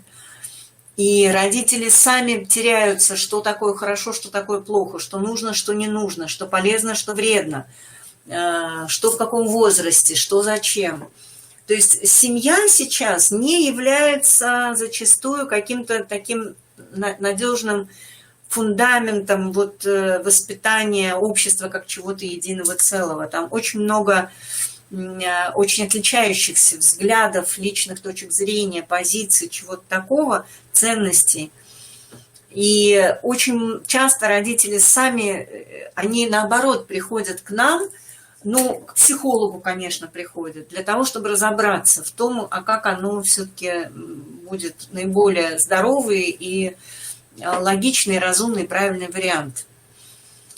Поэтому семья не является сейчас такой опорой. Школа тоже нет, потому что на протяжении многих лет, собственно, воспитанием в школе занимаются все меньше, меньше, меньше и меньше. Учитель заинтересован провести уроки и уйти, получить, опять же, свою зарплату за проведенные часы. Кто должен заниматься воспитанием, не вполне понятно, что там должно быть, тоже непонятно. То есть, вообще говоря, мы с вами сейчас закладываем вот этот человеческий фундамент. Вот теперь назовем это простым языком, человеческим языком. Мы закладываем фундамент человечности, какой-то, ну и хотя бы представление о том, что существует духовность в жизни человека. Мы закладываем образ жизни человека в целом на большую перспективу, не только на то, что ты будешь школьником, а в принципе на эту жизнь, на то, как ты будешь дружить, любить, создавать семью, растить детей. Вот это все закладывается в дошкольном детстве. Поэтому у нас, конечно, и так забот много, но среди всего этого я не говорю прям завтра. Я скорее говорю, вот подумать, я рада, что мы с вами все-таки встретились и встретились сейчас в мае. Я понимаю, что у вас сейчас голова про другое, но, может быть, за лето у вас вот где-то под березой, там, на берегу реки, услышав какую-то музыку, какую-то песню, вот у вас это как-то переработается в ваше ощущение профессиональное того, с чем к детям нужно приходить, что к ним все-таки нужно в первую очередь приходить с историей про людей, про человечность, про понимание, про любовь, про взаимопомощь. Вот это главное, что остальные все моменты образования, это здорово, это интересно, и это, безусловно, но вы это умеете делать. А вот это все, оно требует времени, оно требует спокойного состояния взрослого человека и осознанного, осмысленного состояния самого взрослого, быть взрослым. Прекрасно, когда взрослый может с детьми быть на их уровне, да, с ними вместе. Но не менее важно, чтобы взрослый с детьми был и с собой на своем уровне взрослого. Именно вот с точки зрения этих ценностей, вечных ценностей, да, но очень сейчас шатающихся. Ну то есть, понимаете, значит, в школе опоры нет, то, что творится в мире, я даже не буду комментировать. Просто как бы, ну, как глаза как расширились, так и не закрываются обратно. Ты просто на все это смотришь, как какая-то, ну, я имею в виду в том мире, который всегда был для нас образцом, в мире все-таки европейской культуры, какой-то, опять же, там, ну, духовности, красоты. Сейчас ты просто смотришь с ужасом на то, что там происходит. Поэтому этой опоры тоже нет. Поэтому опора, она в нас самих. И на нас с вами надо дать возможность, чтобы опирались еще и дети, потому что мы для них сейчас этот фундамент. И вот эта часть, она очень важна. Она сейчас важна как никогда, и она первостепенной важности. Поэтому я бесконечно благодарна. Я благодарна институту, очень благодарна дорогой Татьяне Валерьяновне за возможность встречи с вами, разговоры с вами. Я бесконечно его ценю, потому что не у каждого человека есть такая возможность поговорить с коллегами вот так вот и поделиться тем, что искренне, действительно глубоко меня сейчас очень волнует. Меня волнует судьба наших детей. И она вот в первую очередь зависит от того, насколько они вырастут людьми, именно по-человечески. Потому что вот эта вся волна технического, научного, очень быстрого движения, она может захлестнуть, как любая волна, и накрыть. И там дальше оп, и как бы не очень. Поэтому спасибо огромное.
Спасибо.